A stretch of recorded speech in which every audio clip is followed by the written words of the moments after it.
Hello and welcome to the Unofficial Controller Podcast, your weekly gaming podcast, episode number 273. With me, George, and this week, joined by Scotty, aka Marathon Gaming. Well, he's brought all these props if you're a YouTube viewer, and he is Marathon Runner. To my can't even walk. Now, I want to pre-emphasize that comment, Scott, by while I was laid in bed playing with the crown jewels, you were up this morning, cracker sparrows, and full respect to you for a gamer, you've done a 15-mile run this morning. I had to, because they said marathon gaming is dead, was what they was telling me. And I said, what do you mean, our young apprentice? You know, our T-boy, he was giving RGT a lot of trouble. He was seeing him in his own reflection. Starting to think that our T-boy might be in at RGT, just him seeing his younger self. It said T-boy, said, you should not be wearing that name. How dare you just play games? Where's the marathon involved? And I said, do you know what? Hold my Rockstar energy drink. I'm going to run 15 miles before we do a show. And that's what's happened. So, I mean, last time you heard me, I turned heel. I don't know what version of me this really is, to be honest. I mean, the glasses are low. I feel a bit like The Rock a little bit. I feel a bit sexy. Do you know what I feel this is? I reckon this is Hollywood Marathon Gaming. This is you. Hollywood. Yes. Hollywood Marathon Gaming, yeah. I'm working for Vince McMahon direct. I'm wearing a suit.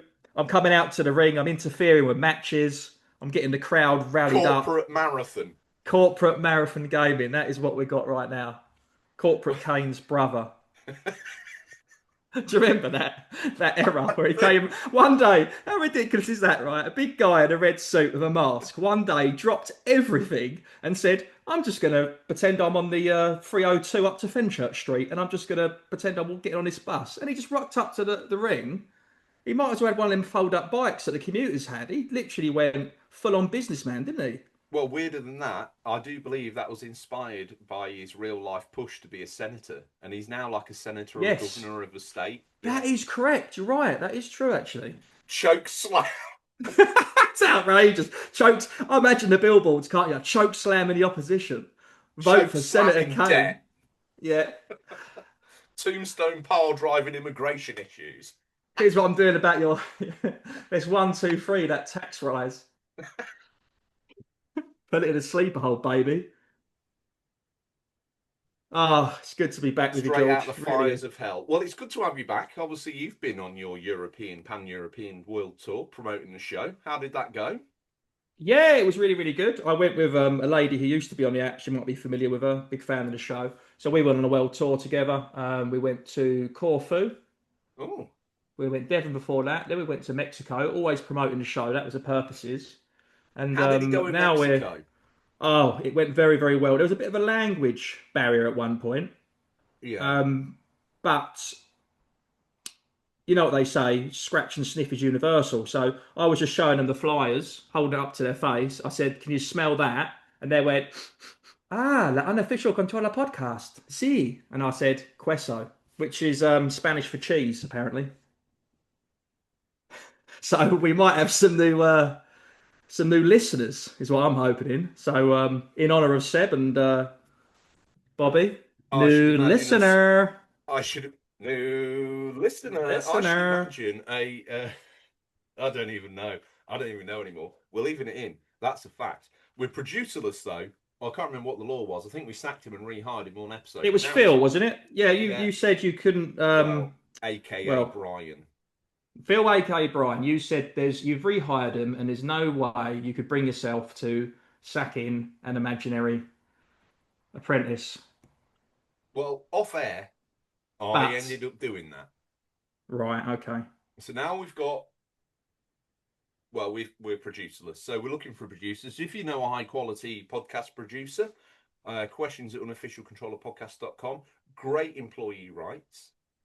We care about our people deep down. Massive, protection here. We've got an HR department run by me.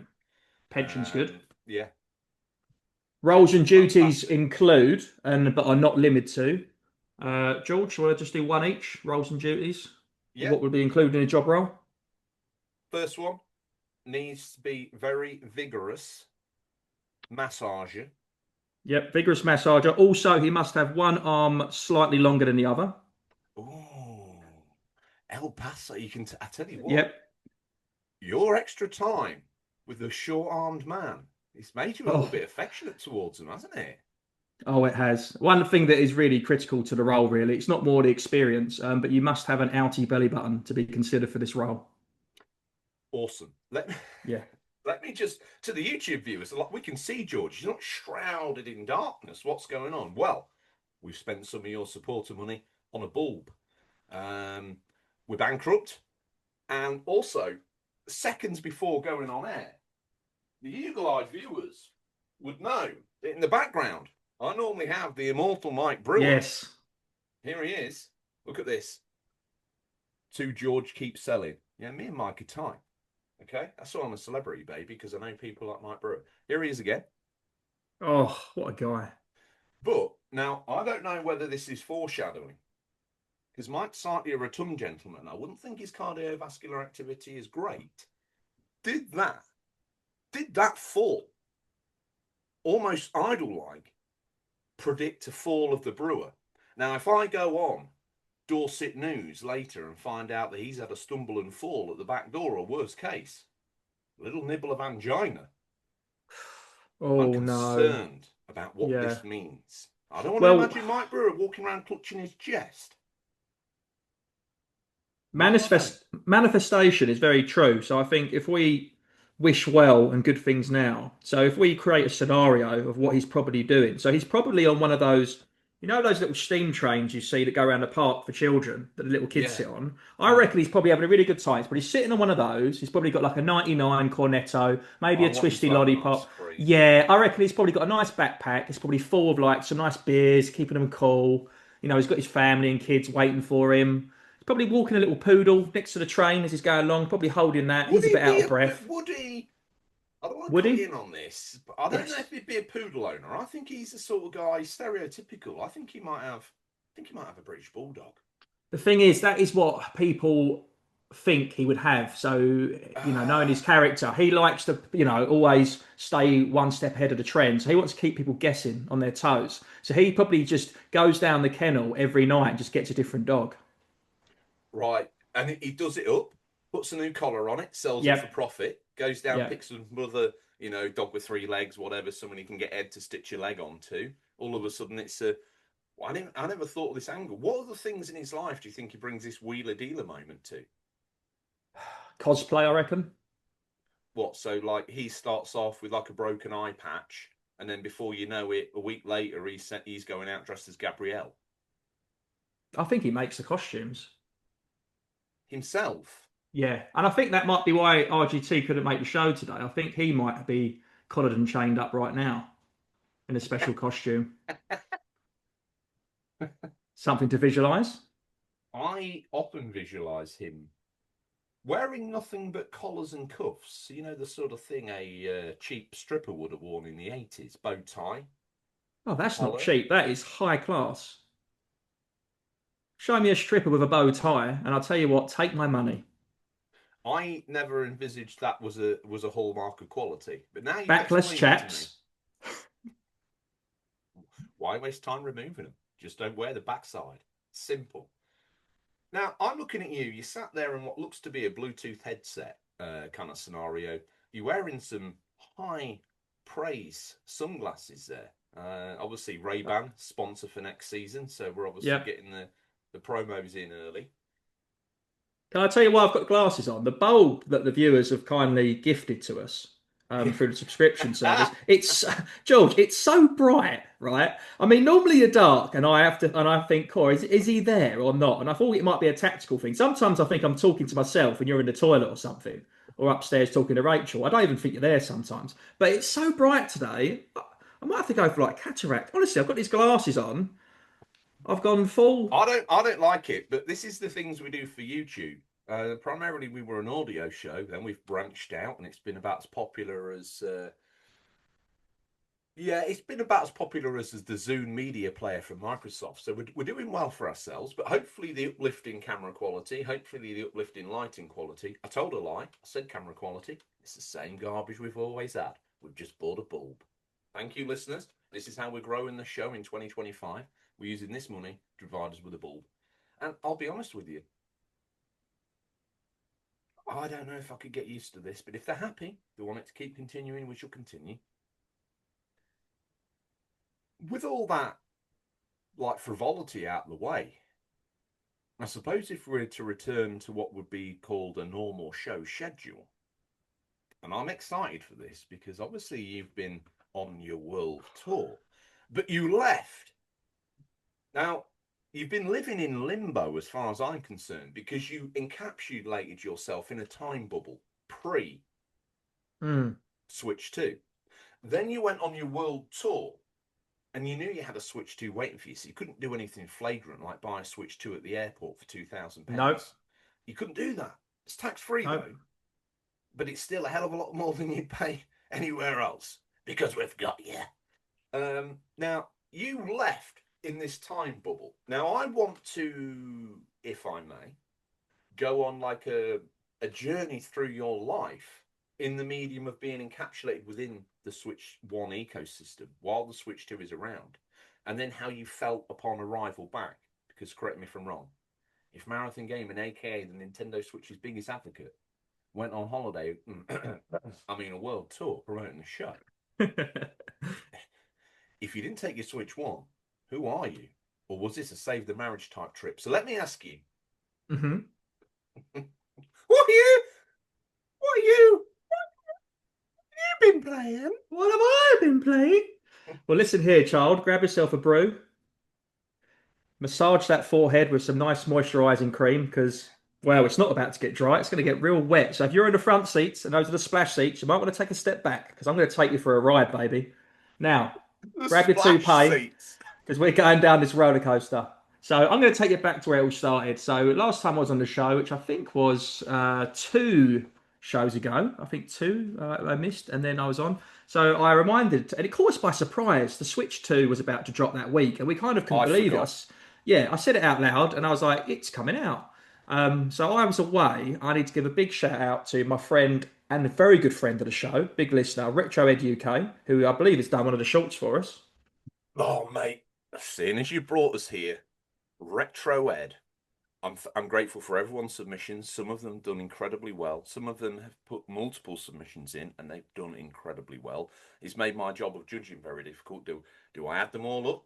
Do I amalgamate the scores? Do I amalgamate the likes, or is it individual videos? I don't even know what to do at this moment. But you give me a good problem. You give me a problem I like to have. One of the submissions from Retro Ed, may I say, Hmm. I messaged him. He 100,000% understood the brief. And what he proffered up was possibly some of the finest video editing I've ever seen in my life. Genuinely, Retroed, if you want a full time job, and I'm talking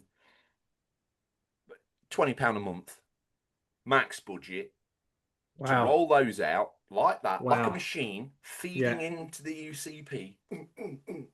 Look, I Yeah. look like a crab, right? Who's probably found some rock star energy and he don't know what to do with himself. But that's how hyped up I am about ClipQuest. Thank you to everybody that submitted. Carlos, my one man fan club. We've got HG Games. We've had Firm Returns. We've had Retro Ed. We've had Boba Loba. We've had Digital Monkery.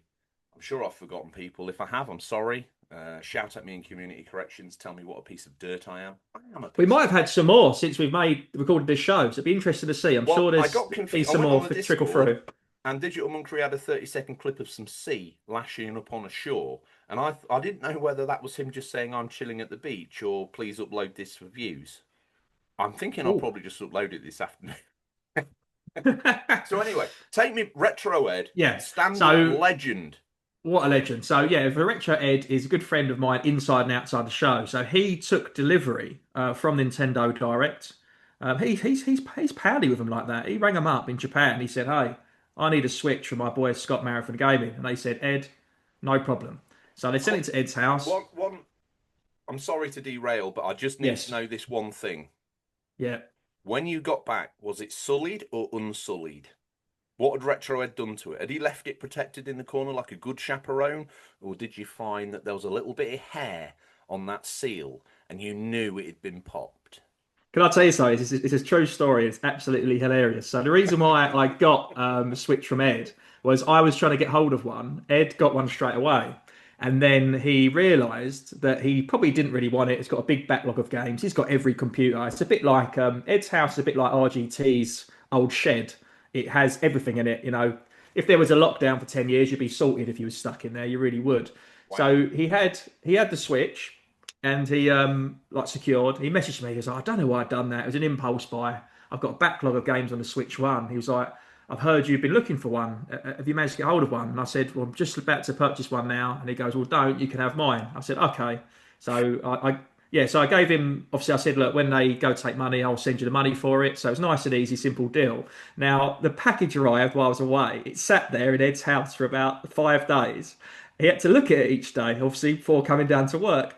Anyway, so he kept messaging me going, "Oh, I might get one actually." Messaging back and forth. So I was messaging him. I said, "Look, mate, open it up, play it. It's no problem. I'll come pick it up when I'm back." I came back. I was very very busy, so I must not have played it for a good whole week since it had been out. So I was back in the UK for a few days. And we messaged each other back and forth, and I thought he must have opened it by now.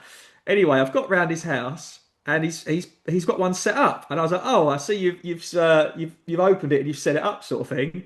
And then I looked, and there's another Switch boxed up. I went, "Oh, that one's your one." He goes, "I panicked, so I brought another one." So Ed went from not wanting a Switch to buying two Nintendo Switch 2s. And I don't know how, but he had two delivered probably quicker than anyone could obtain one.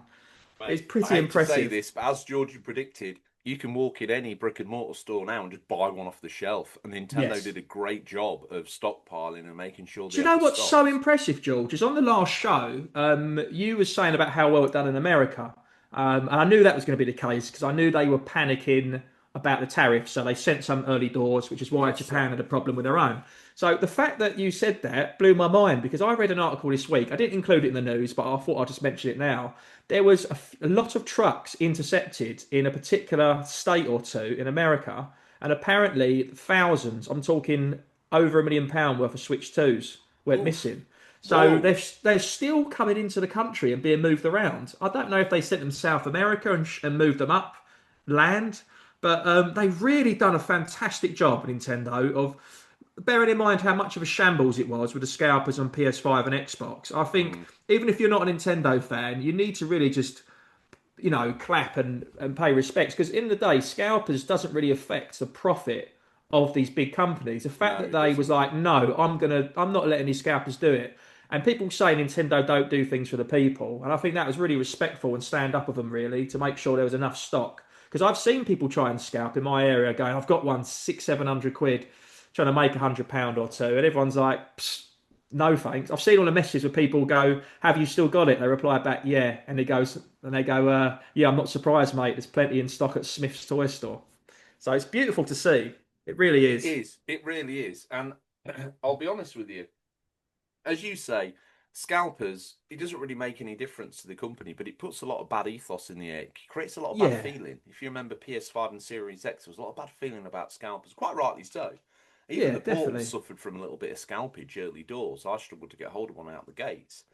But fair play to Nintendo because I think most console manufacturers recognize that probably one of the biggest curves you can get on in terms of, you know, buying excitement is making sure that it's readily available the minute it comes out. So you can just get on that, as Tom would call Yeah. it, get on that hype train, get on that bandwagon and ride it. Now, I predict there's going to be a little bit of a knockoff during maybe mid to late August and into the early part of September. But after that, little Johnny's Christmas list is getting sent, and Oh, those for Switch sure. 2s are going to fly out the doors.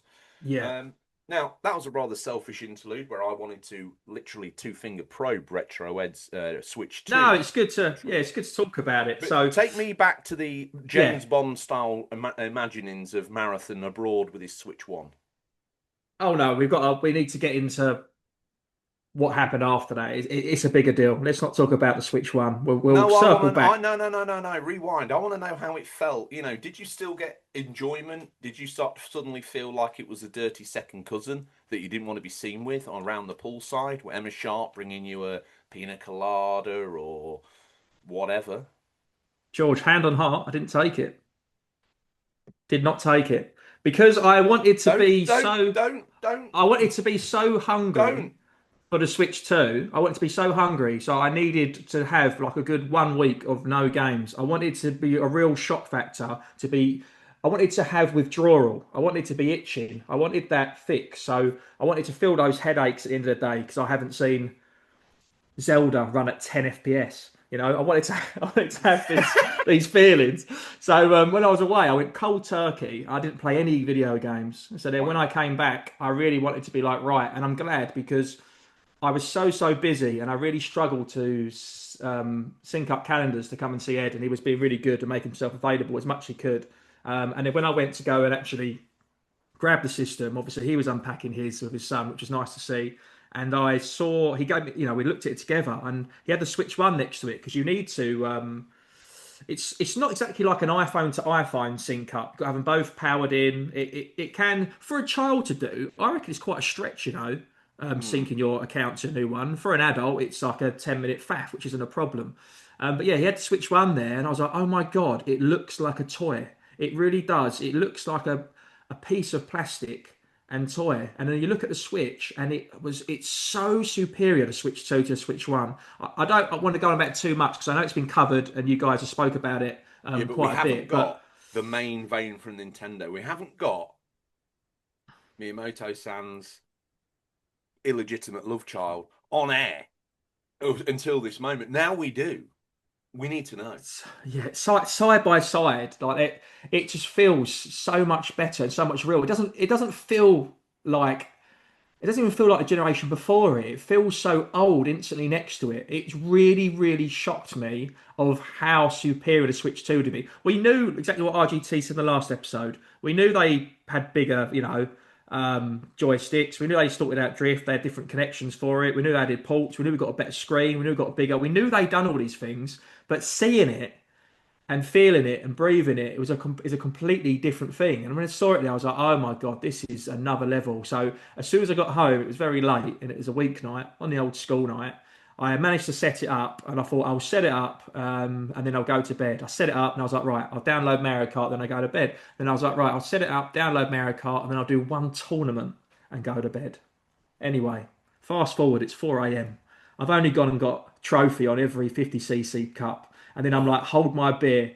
I'm going to go and do what is the mode where it's like the races interlinked together. Oh, I can't remember what it's called now. So not just the race mode, they've got a new sort of mode on it. It's not the Yeah. free mode on it, but where they all link up together. And Yeah, then I was yeah. like, right, I'm gonna do everyone like that. I wanted to milk every That's how I've been playing it primarily. I've been doing you race and then you do the road race and then you do the next circuit and yeah. oh mate, so good.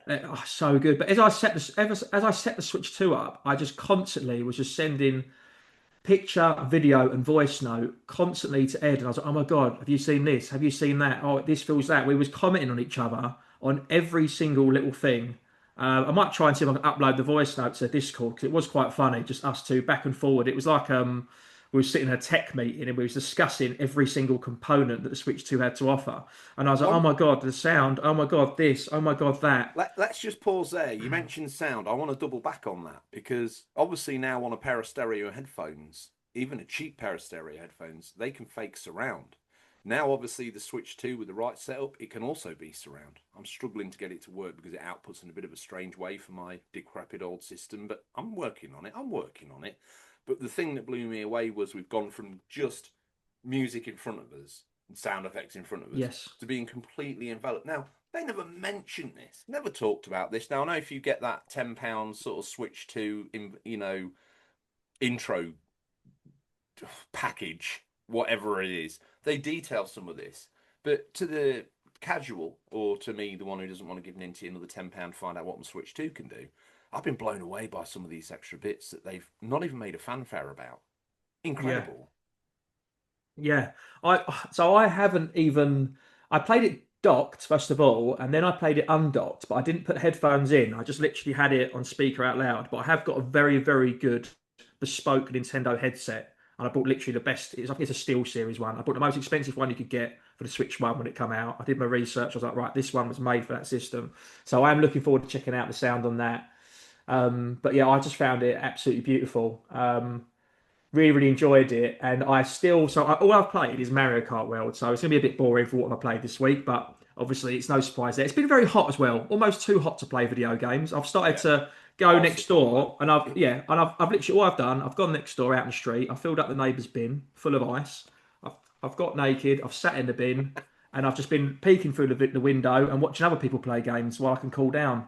So yeah, I was watching kid next door try and platinum FIFA the other day, just while cooling my body down. But when on the That's how the Mario Kart, UCB does peeping toms, by the way. We turn up naked, yeah. empty your wheelie bin all over your drive, fill it with ice, and just stare at you through Oh your yeah, I lounge probably should window. say I had swimming shorts on just in case any officers are listening. I had swimming shorts on. No, no, don't fight it. We've got the money now. We can fight this legally. If you Oh want to yeah, we go can get the Sam's, lawyers. yeah, Yeah. yeah, yeah, yeah. Lionel the lawyer, Lionel Blair, coming back from season one. He's a hot ticket in the law industry. He's solved nearly every single one of our legal issues, and it's cost us a lot of money, paid a lot of fines. But Lionel says it could have been worse. Hey, nothing's bigger than the show, so we need the legal battles to be there. Better call Sal. So Better call you've somebody. Mario Kart World it up. Have you? Because this is going to lead into my what I've been playing. Because I have a new obsession. So if you Well, are you done, or have you got more to tell us? no, I just want to talk more about it. Listen, I'm excited to hear about No, your let's have cyberpunk absolutely give journey. it to me. Look, Give I it to know me. I'm going to follow your suit. Listen, I've been listening to the show, so I'm a big fan of the show as well as be a co-host. So I am going to follow suit with you. I'm going to get involved with cyberpunk. I'm going to get involved with Star Wars Outlaws when it comes out. So I haven't double dipped like you, but I'm going to get involved. I can't wait to talk to you Oh, about it. We oh can have a yeah. nice cuddle, and we can bring tea back and have a nice shortbread and dunk it in there. But on Mario Kart, listen, I've not even gone online. So what I've done every trophy 50cc, every single one. Then I'm going to do it on 100cc, 150, and so on. So once I've done all the 50cc trophies, which I have done, and I was getting disappointed. I was like, oh my god, there's no Rainbow Road. How could they have done this? But once you do all the trophies, I think the last one's a Flower Cup. You unlock the special cup, and then you get the Rainbow Road. So it's been really interesting seeing the different maps because some of them are like 8 laps. I found it's interesting of how different it is. Hmm. Not just the traffic, like they're completely different game really. So it's really really nice. And then yeah, that sort of rally mode. I can't remember what it's called, where they all link up. I've done all of the 50cc of that, so I'm trying to play every single thing so I can really master it before going online. So I haven't even gone online yet. I'm really excited for it. I've got a couple of friends coming over this Friday. Ed's one of them. We're going to have a Mario. Going to be a couple of switches there. Going to have a big sort of Mario Kart night. So I'm really looking forward to that. And there's been so many characters and skins and vehicle customizations. Like I won't stop doing that and go online until I've unlocked everything because there's so much. Like it starts off straight away a big one. I think Donkey Kong was the first character, and there were so many strange. Like I've got a dolphin, like a Miss Toad, like the outfit for her. There's so many different characters loosely linked to Nintendo and the Mario world.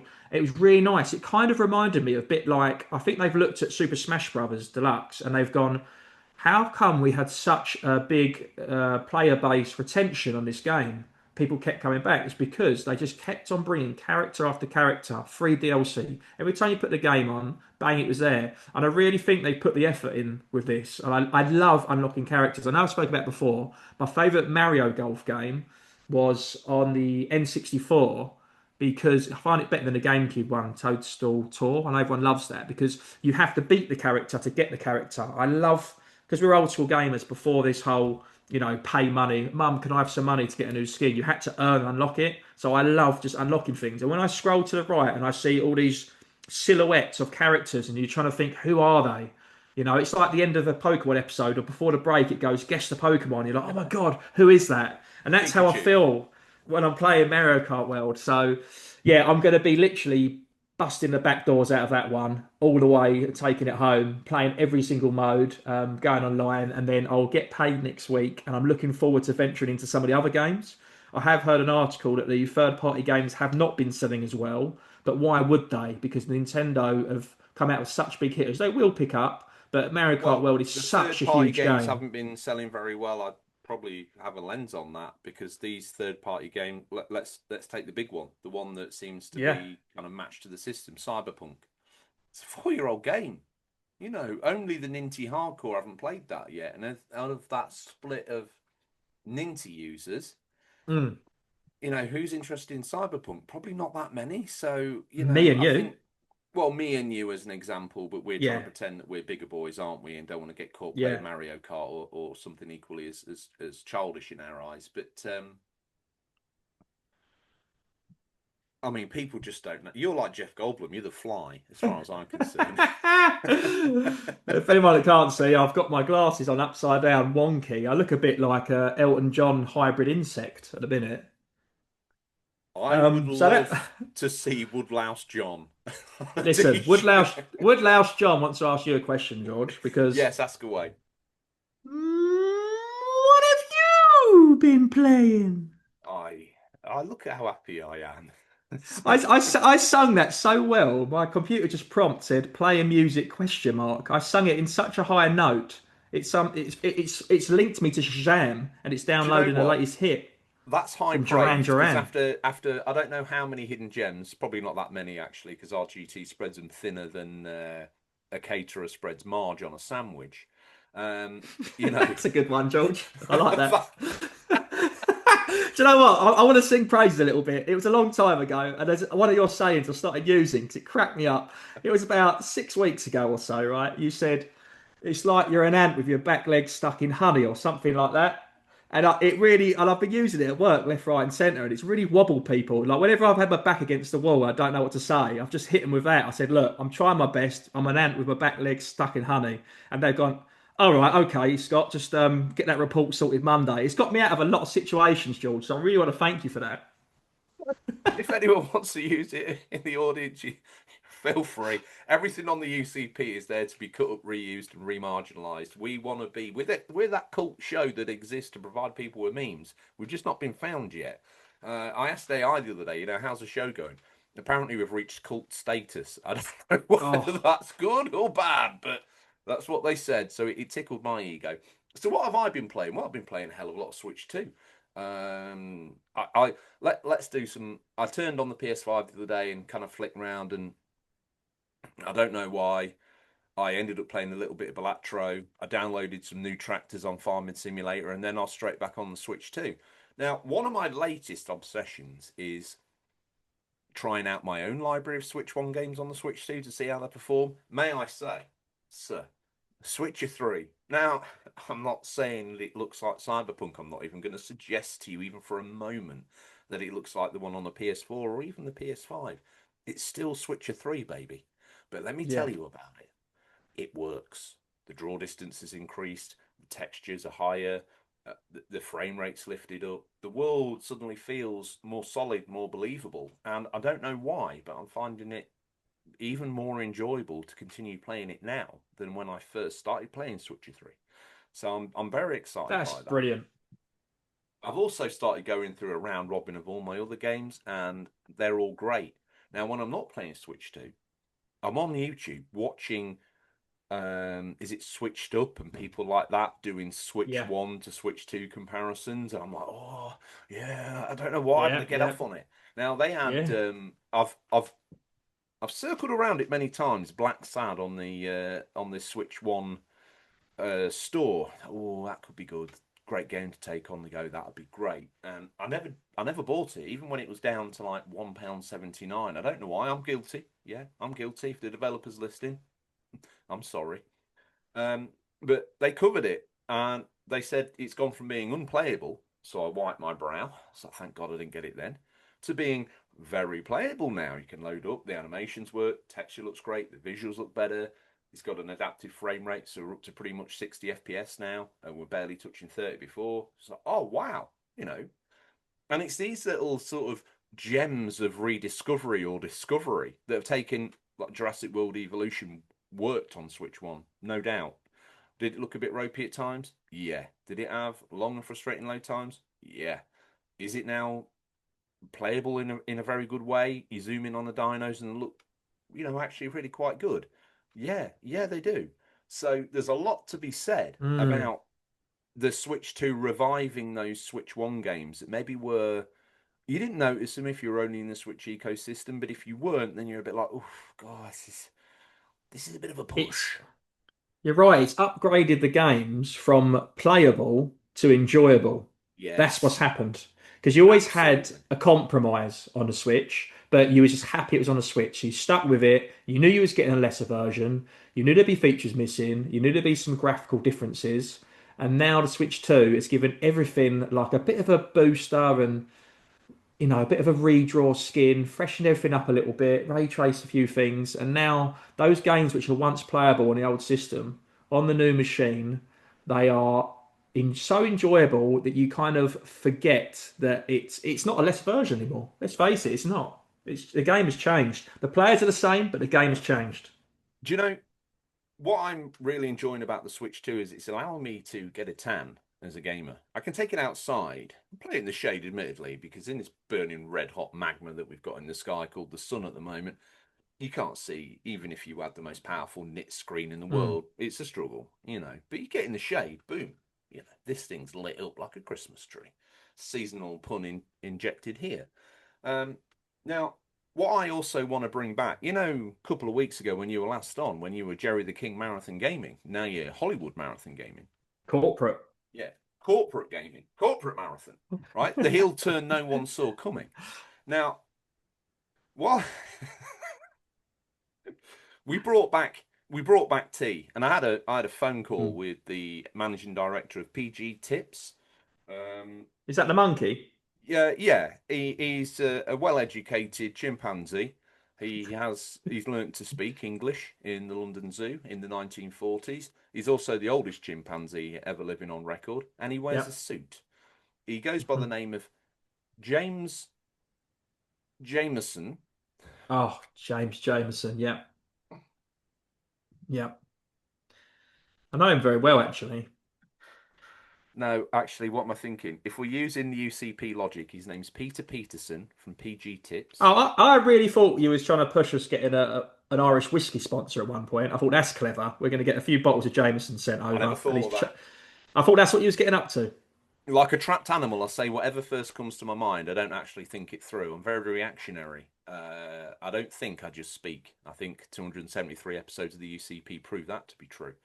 But one of the things I want to launch is, you know, when on a hot day, you want to go out in the garden, okay, and Yes. you you go in the shed and you dust off the deck chairs and the patio ware and you set it out in the grass and it's plasticky or it's metal and you sat there and it's a bit uncomfortable and it's red hot to the touch as well and it's not supportive, it's not Mm. upholstered, it's not sprung.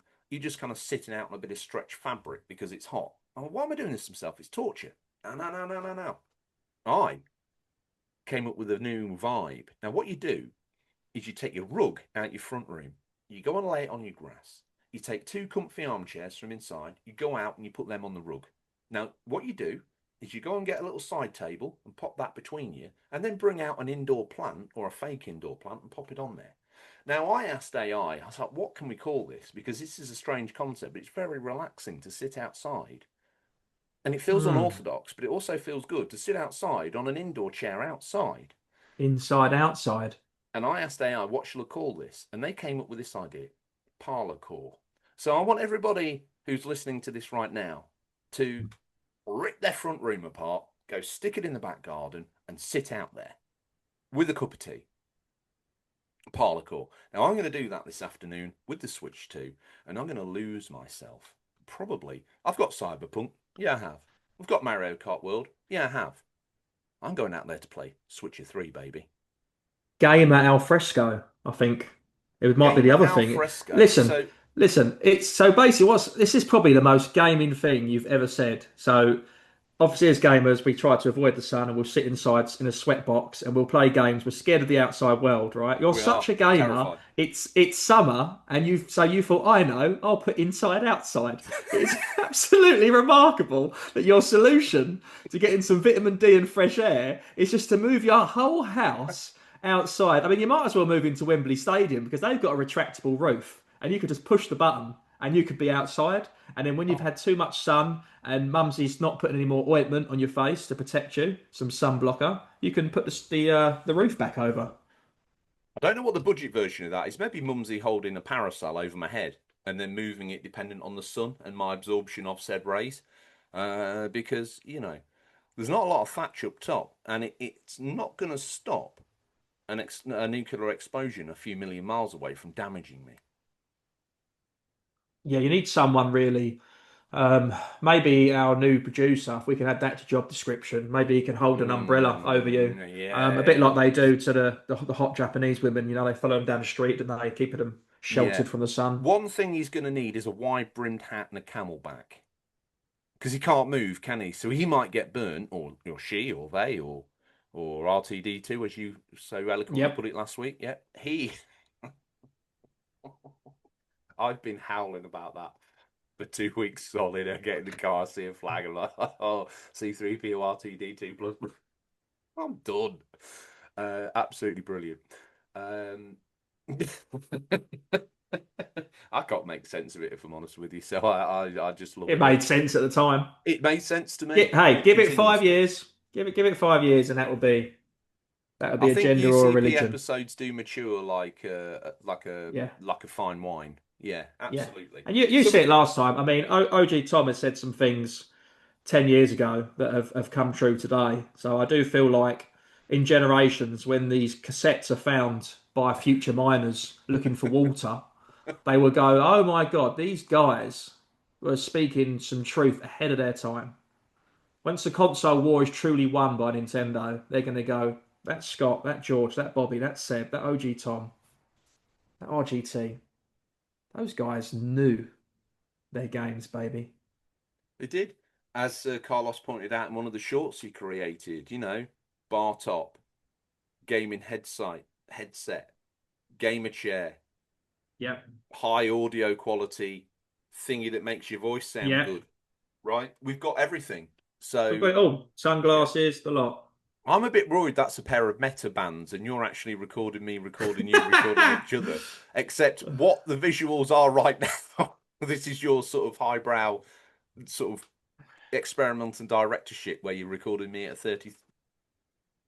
I'm an example of what happens when you get a homeless man off the street and try and get him to record a gaming podcast with you. That's who I am. Now you look like Mike Brewer doing his budget cosplay of Gabrielle.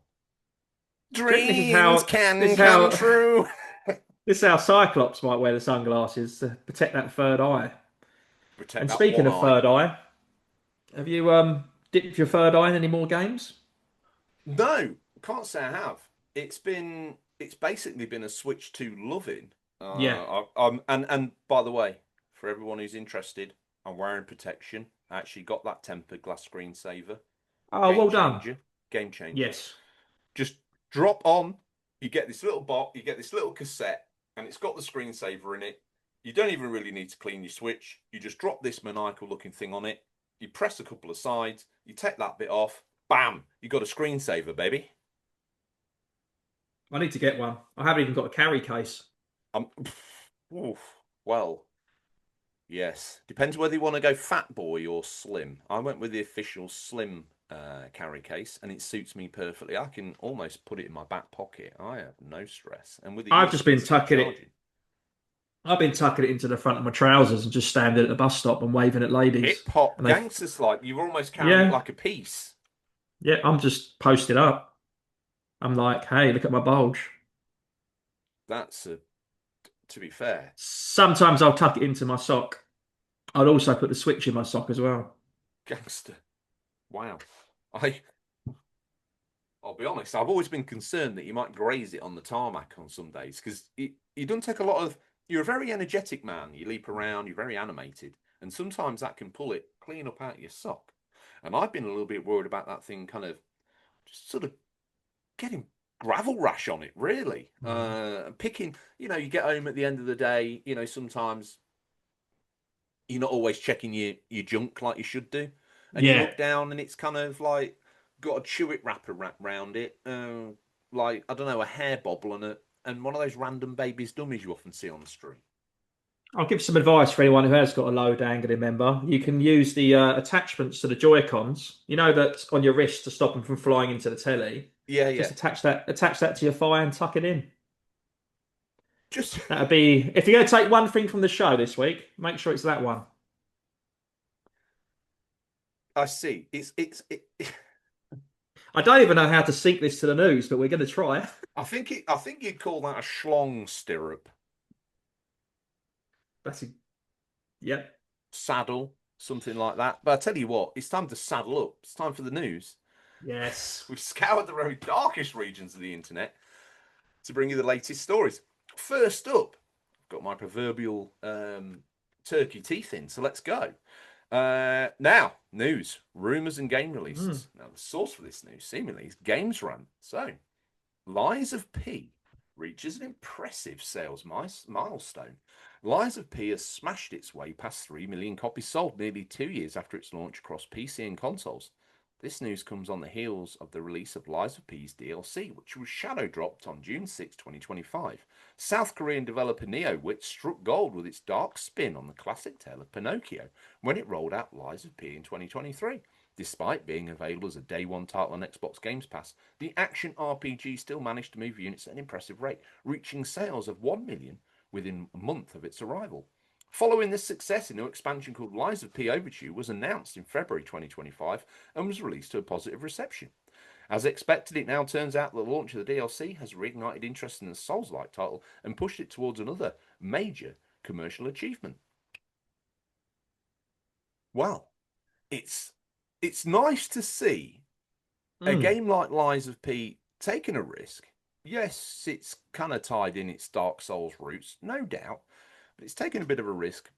It's come out with this game, and it's nice to see that the market has swollen to a size and or is appreciative enough of these what I call hard mode games, where there is now a quite a buoyant market to prove that you are what I would call a seasoned gamer. Hey, bro, do you game? Oh, I play a little bit of Fortnite. Yeah, yeah, but do you Dark Souls? Because the Dark Souls user to me is the kind of sort of person I would normally be without the lighting, hidden in darkness.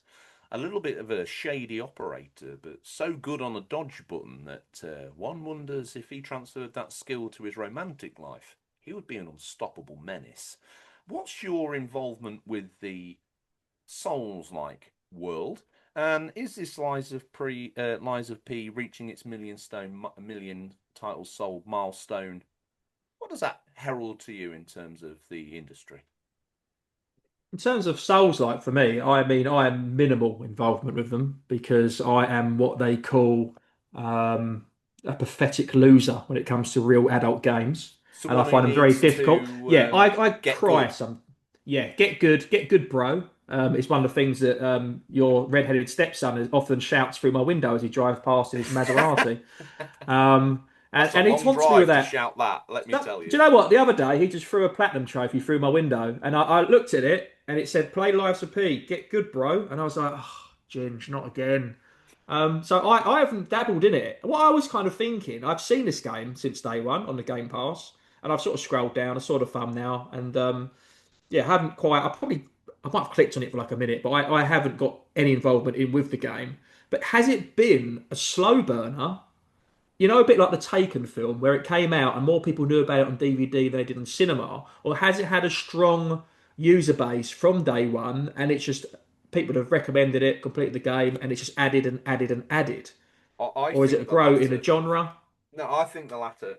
I think initially it landed and it didn't garner 10 out of 10s from memory. I think it was like late sevens, eights. It was kind of hailed as like a nice entry, nearly, but not quite. But Yeah. as people played it, I think the overwhelming feedback was that they were thoroughly enjoying it. The diversification of what they had and another game within that genre to play. And I think that groundswell of support, as you so eloquently put it, as built. I think if it hadn't been for sort of, as you say, user feedback, the appeal of another game to kind of prove your gaming prowess on, I think it's done well, and I think that it will continue to do well. Whether that hails as a sequel, it's also interesting to see. Obviously, a South Korean developer. There's a lot more of these Korean developers making their way over, or even just starting up and having a go and being a worldwide developer straight out the gates. It's impressive to see, and I think it does hail maybe the start of a switch of seeing some of these more Eastern developers put games out, Mm. where European developers have been struggling to kind of match maybe the frequency and the expectation of worldwide gamers. And we've seen Western developers struggle with frame rate, struggle with open worlds, Yeah. this, that, and the other. We've not seen the Eastern developers struggle anywhere near as much. Now, their games are different in some ways, but equally so, they've they've hit the gun straight out the gates. Whereas I think the Western developers are still struggling a little bit with graphical fidelity, incorporating ray tracing. We kind of spoke about this a little bit last week with the Mm. baked in lighting. We're at that crossover period, but yeah, very impressive. I mean, they had obviously said it was shadow dropped to DLC in June, which is why I guess this article's come about, which was only a week or so ago. But they had the DLC, like you just said a moment ago, February 2025. So is that two different DLCs? Is that what they've been doing? They've just been sticking loads of more content. So I guess that just keeps getting people go, oh, when you know, it's like if you leave a game, you very rarely come back to it. So maybe they've been looking, and as the numbers drop down, playing it online, they've gone, oh, hold on a minute, let's drop something in. So people are almost finished with the game, and they go, oh, actually, I'll stay with it because once you put the controller down and you start a new game, it's quite hard to go back to, isn't it? It and I've experienced this with Outlaws recently. I'm playing through the Pirate DLC, and you've got to clear out a base, or preferably in the ideas of the original incarnation of Outlaws, you've probably got to sneak through it. I just don't have the skill set to really nail that on. I've enjoyed everything up till this point. Got to infiltrate the base, and it's a bit like, oh, smash your hand against a brick wall here. I don't know how many times I need Yeah. to get caught before I need to give up. So I think making sure DLC comes out in a timely clip is good. You need to remember that not everyone bought the game on launch, so there's a window that you need to kind of give acceptance to. But I think your Yeah. premium adopters, they're the ones who are most into the idea. Now, everyone has a roadmap for games. I don't think that this was an afterthought. I think this was thought some time ago, and it's just arrived in these moments. Could DLC arrive sooner for games? Just as a generic overview, I think it could. I almost sometimes think, why would it not hurt to launch this day and date? I think so. To tell you one that really stung me and bothered me was the reason why I brought the Switch. Going back to the Switch One, I didn't buy it straight away. I brought it. I brought the Pokemon Pikachu and Eevee one. So I don't know what model that was. Probably the second. And I brought it for Pokemon Let's Go. That's literally what got me back into the game and it really sort of stemmed it on. Um, but yeah, I just that game I had. And then after that was Pokemon Sword. And I remember buying Pokemon Sword, smashed it, completed it, the 35 hours, whatever it takes, in like a week. And then I completed it, hung on for it for a couple of weeks, and I sold it because obviously you completed the game. And then as soon as I sold it, a month later, they added the DLC. So obviously I'm like, oh, well, I haven't got the game now. So I do feel like they should always do it sooner because even if someone's halfway through a game, so the game's been out a week and it's a short game like that, you should just even if say it's coming soon. So just to keep it going or make people, some people might think, oh, the game's not long enough, just to let them know there's some more meat on the bones. Mm. Because I literally bought the game, completed it, sold it, and then a month later they've announced it, and I'm like, oh man, I've got to buy the game again, You've put and me in I this did, and I didn't do interesting. it. You've put me in this interesting question place here. What was the trigger point between Scott that I'll get a game and I'll play it, I'll trade it, I'll buy another new game, I'll play it, Yeah. I'll trade it? What was the trigger point that made you slam your brakes on, pull up hard on the handbrake, do a swift and severe 180, and then literally Mm. drop the hammer full on into switch collecting mode? When did that happen and what made that happen? It's very true because there's some which I never acquired back. So I remember even selling Super Mario Odyssey. basically, I think it. I would get the game. Like, there's a lot of first party launches. So what I do, I'd complete them. They're very expensive. They never drop prices. So say the game come out and I completed it after 2 weeks. Say it's a £45 game. I could sell it for 35, 40 quid. So in my head, I was like, I've only spent a tenner. It's like renting a game.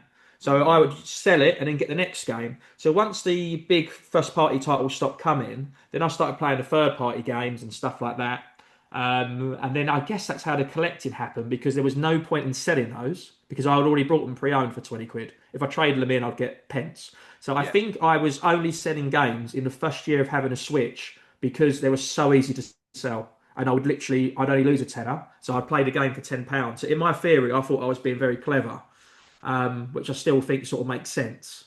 It But does. once the Switch library was full out, I realised there was no point selling the games, and I just stacked them all. And then I think sales and stuff started coming around Christmas, and then all of a sudden I was like, hold on a minute, I've got over 100 physical games, then 150, and I was like, oh well, it looks like I'm collecting physical for the Switch, and that is kind of what happened really. So I have been actually trying to actively buy back the games I got rid of. So I did buy Sword back. Um, yeah, that's literally what happened. But yeah, that does annoy me with a DLC. Just getting back to that point, they can definitely bring them sooner. Even if it's just announcing, by the way, we're going to keep interest. We're glad you like the game. We've got more to offer. Every quarter, we're going to bring out, something extra. Um, I don't like we think, I said, think, to be honest, developers, publishers, the conglomerate that brings the game to market, they get one bite at the cherry when the game's sold new. One. Okay. And, yeah, and, and you could argue that even then, that's going to be a bit of a struggle. They need to then sell however many games to remunerate themselves. I think keeping people locked in your ecosystem, selling them DLC skins and other things like that. I mean, the game's got to be good enough. Don't get me wrong, and there's got to be the yeah, desire. If the game was sub-average and it was like, hey, guess what? For £2.50, you can make your guy have green hair. It's like, well, the game's garbage. Why am I going to do it? But if you've got a game that's good enough and the ecosystem's sort of wide and large enough, it makes absolute business sense to make people yeah, keep playing your game. So whether that's the DLC of extra levels, now, I don't really mind if a developer kind of locks off the DLC within the game and then you buy a pass to keep it in. I don't care if it's all on disc or whether it's added in after. People get a bit upset about that. Well, oh, hang on a minute. It was always on disc from the start. Yeah, it was.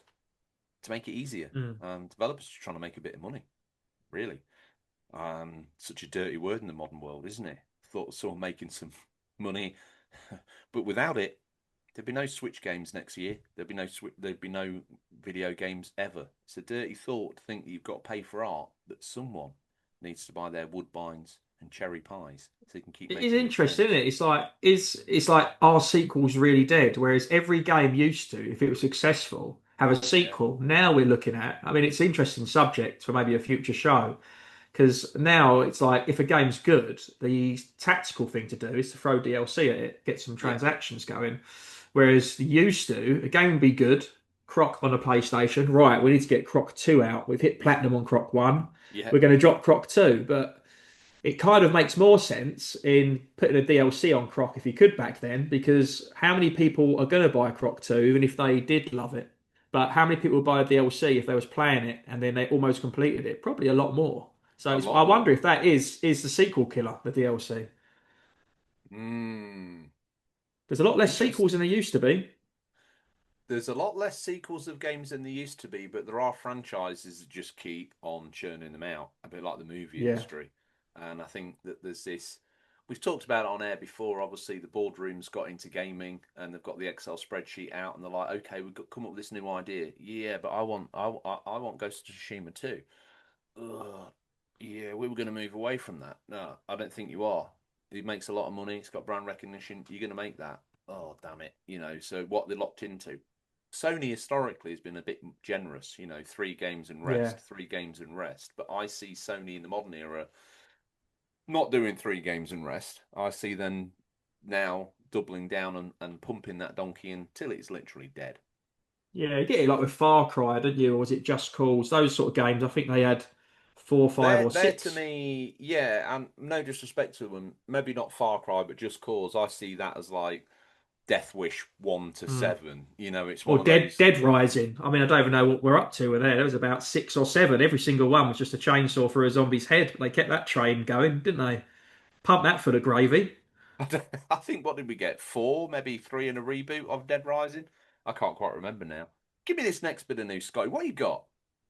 Okay, I'll tell you what I've got. So this one is about Monster Hunter. So again, speaking of franchises, Yeah. so Monster Hunter Wilds receives more than 8,300 overwhelmingly negative reviews on Steam in recent weeks. So on Wow. the 28th of February. So Monster Hunter Wilds launched with some of the best critical review scores in Monster Hunter franchise history, which is quite a big thing because there's a lot of people that do like that Huge. series. Yeah. So Monster Hunter Wilds earned a mighty rating on OpenCritic, thanks to its 89 average score and 95% recommendation rate from critics. Similarly, Monster Hunter Wilds received an 88 Metascore, which is fantastic, which is based on 107 critic reviews. The game's combat system and gameplay loop were among the features praised by fans shortly after launch, but it was clear that Monster Hunter Wilds still needs updates to bring out its full potential, especially on PC. Not only did the PC version experience various technical issues, but Monster Hunter Wilds faced scrutiny from its microtransactions, lackluster UI, and low monster count compared to past Monster Hunter entries.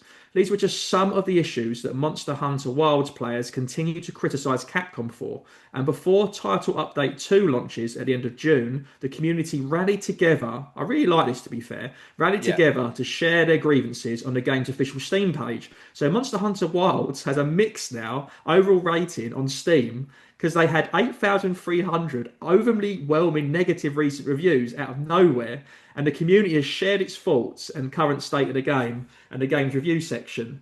Many of the most helpful reviews for the Steam version show a lack of optimism for Monster Hunter Wilds, with many players saying things such as running the game and even claiming that performance has worsened over time. Other players aren't infused about the lack of new monsters, and some reference for Monster Hunter Wilds near the time of launch. So basically, everyone's sort of rallied together, and they've sort of complained it's not been as much updates as the previous franchises. This article, George, really reminds me of. Do you remember the Sonic trailer? And they showed Sonic, and everyone was like, Yes. "No, I'm not having that. Let's all get together and say no one's going to watch this film. It's trash. Change something." So to be fair, all of the hardcore fans from Monster Hunter have loved the game. It's come out. They're like, "Oh, this is amazing, this new edition," and they've all played it. And they're like, "Well, why haven't they done this? Why have they done that? The last one had that." And they're like, "They better not be leaking money from us. We've been really loyal customers." And they've all just gone together and they've just hammered the developer or publisher. And to be fair, it'd be interesting to see its response, whether they will have, because I mean that will send ricochets through, because anyone new to the franchise who picks up that as their first Monster Hunter game will now go, "Oh, I'm not gonna take a little dip my toe into that. What's the point?" So that could affect new players coming over to the game. It's a really, really interesting thing. Just real power to the people, to be honest. Well, one thing, I'm not a massive fan of social media. I think it's just for nosy parkers to find out what that person from school was doing all those years ago. You know, I bet I'm doing better than them. Damn it, they own their own business and drive Yeah, around in a Maybach. Oh God, I'm awful. I'm going to slate them. I'm going to give their business a negative review. You know, it's just full of, like, I don't know, poisonous, bitter people. So it's yeah. nice to see that the It being ground used for good. it being used for good. Now, I also want to kind of spin round on another sort of angle of the video games industry, if I may, Sir Scott.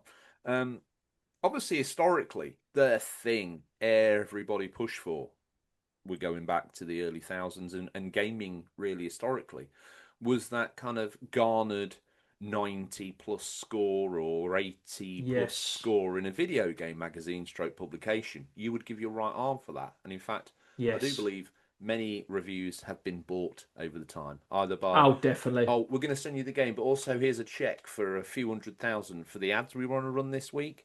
Hold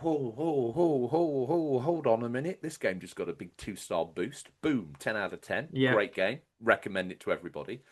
Now, that was a world where you had to trust a bought Mm. video game journalism industry. Now, not everyone's a Yeah. bad egg. There's some real good standout, genuine journalists or genuine reviewers that will give you a heartfelt opinion on the game. Now, don't forget that's always their opinion. They've got games and gameplay styles they like, and they've got gameplay styles that they also can't tolerate.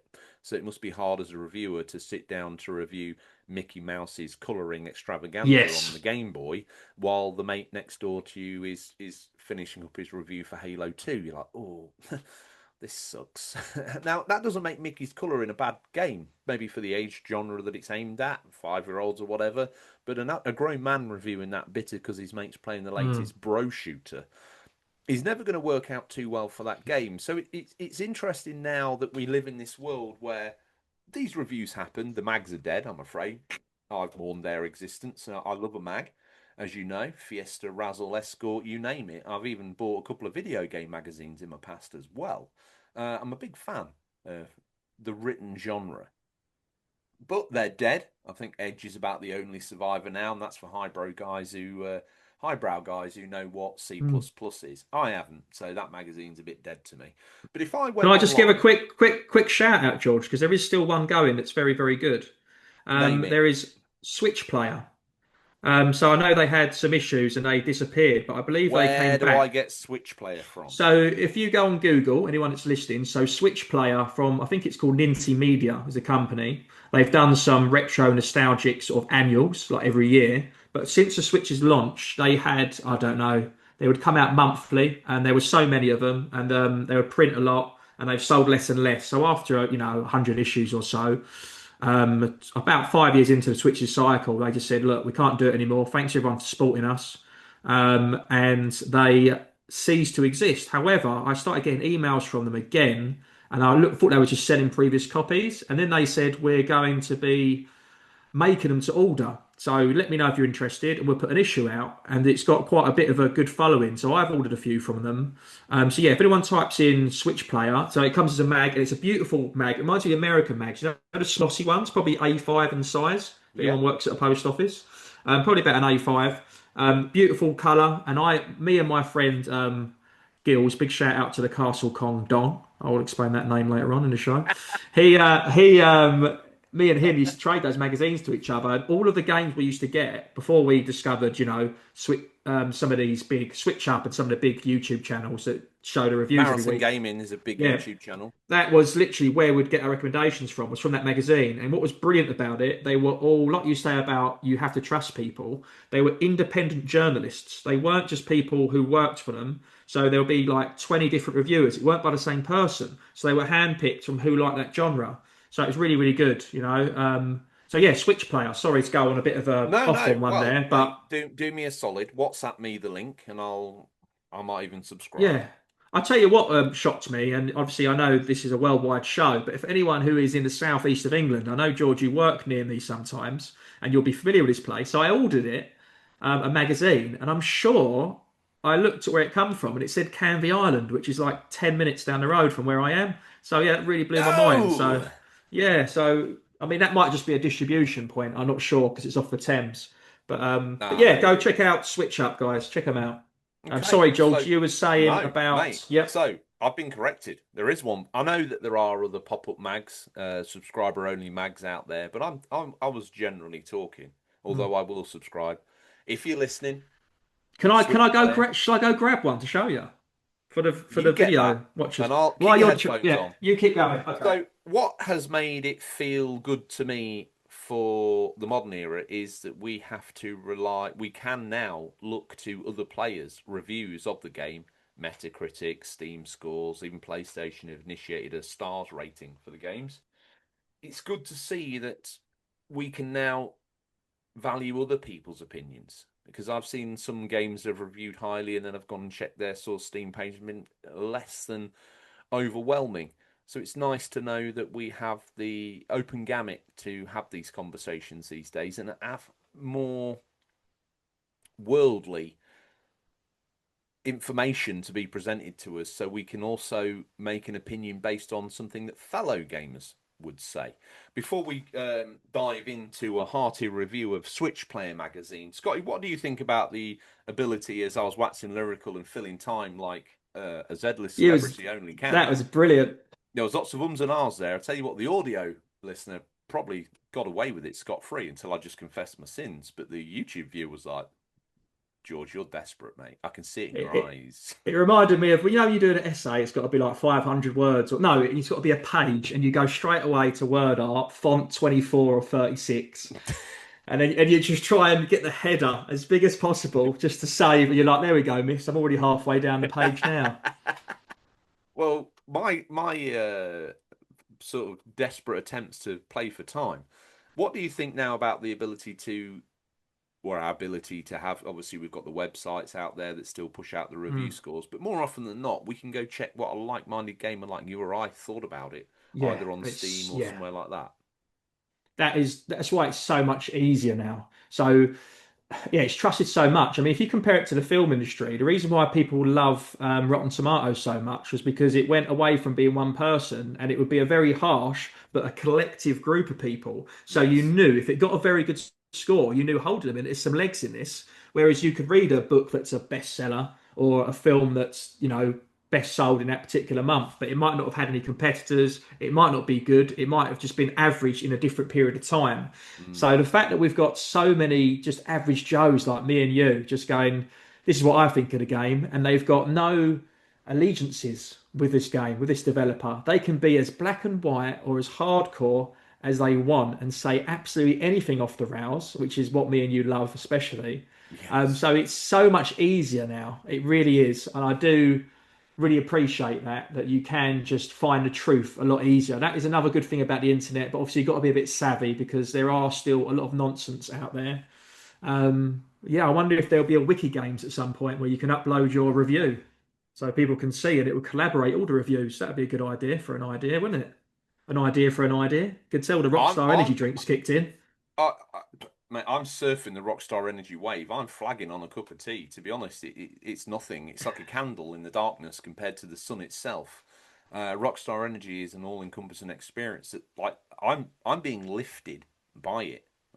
Sponsorship plug here. And it doesn't cause any ill effects and can be drank by anybody from a newborn child to an 80-year-old man.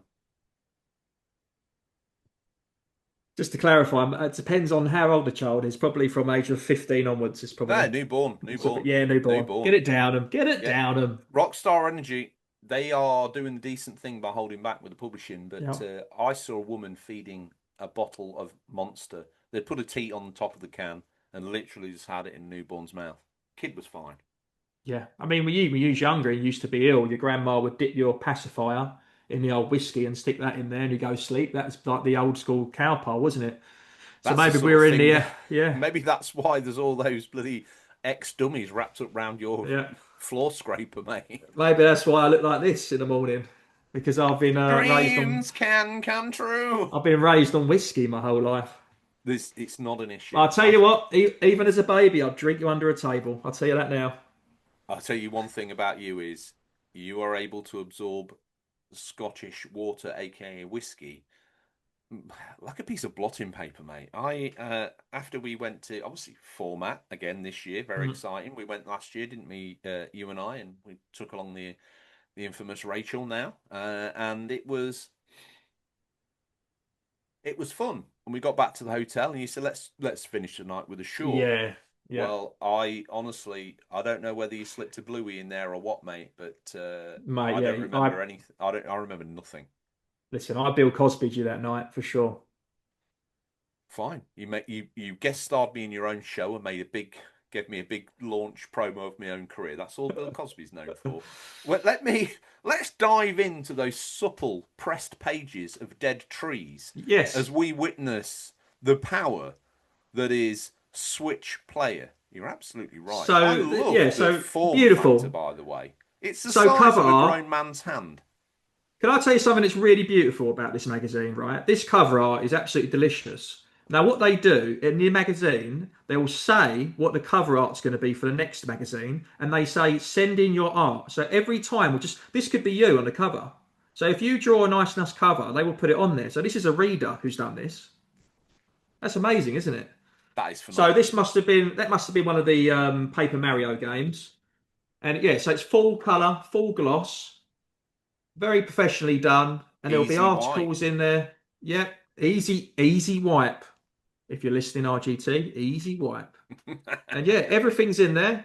So here you get like the articles, and then you get what they call a little 5 star. It's done in Mario stars. So they give you your reviews. That game there's got 3 out of 5, and it's got a summary. If you've got a low attention span or ADHD like me, you can just skip and go straight to the end. Okay. So it's fantastic. And this is where I used to get all my gaming news. This was like the birth of marathon gaming because I was like, I want to get a bit into the Stop, gaming stop, journalism. stop, stop. Go back 3 pages. What's that Endless Ocean review? Was that on Got Switch? Animal, well, I've got Pine Hearts. You No, let me know keep when there's a going. game. Little Kitty, Big City, Endless Ocean, Luminous. Would you like me to read you the summary? It got 4 out of 5 Mario stars. Yes, please. Okay, summary. While it oh, that's a huge word for someone that's had a whole can of energy drink. Lackadaisical. While it's lackadaisical, community corrections. Show me this review. Hold it up. That is a big word on the top right While its there. lackadaisical approach to gaming will confide and frustrate some, I need to move my windows, it's a charming, engrossing undersea adventure that's best if you allow yourself to get washed away in its sweeping cover of discovery, mystery, and the occasional spectacle.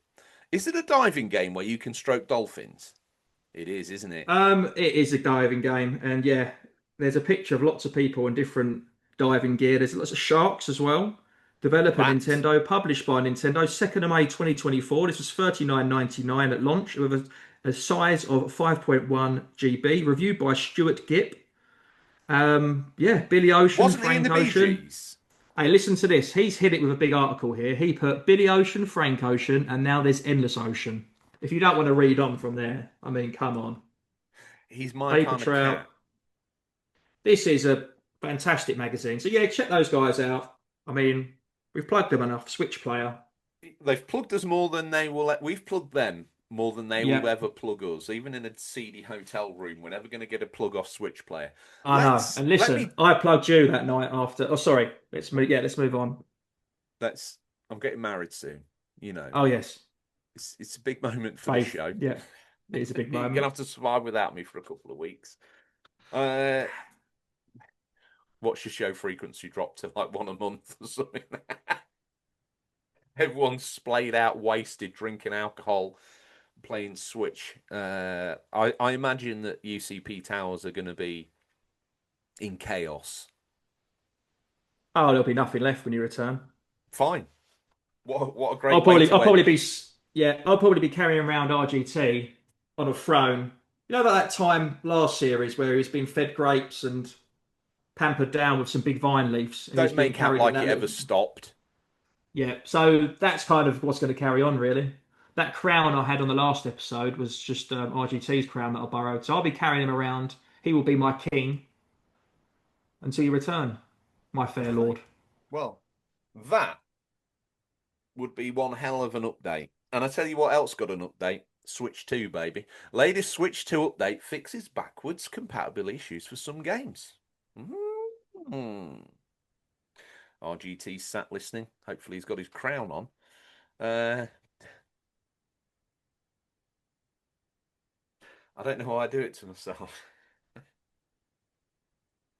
He's not got his crown on, Scott. RGT sat there crowning. June the 19th, Limited Run Games confirmed the latest Nintendo Switch 2 firmware update resolves some backward compatibility issues with games that utilize the Carbon engine. Limited Run Games state that games like Tomba, Special Edition Shantae, and River City Girls Zero, Shantae, look at me, all Francais, should run properly on Switch 2 consoles with firmware version 20.1.5 or later. Like its predecessor, the Switch 2 operating system receives periodic firmware updates to improve performance, fix outstanding bugs, and occasionally bring new user features.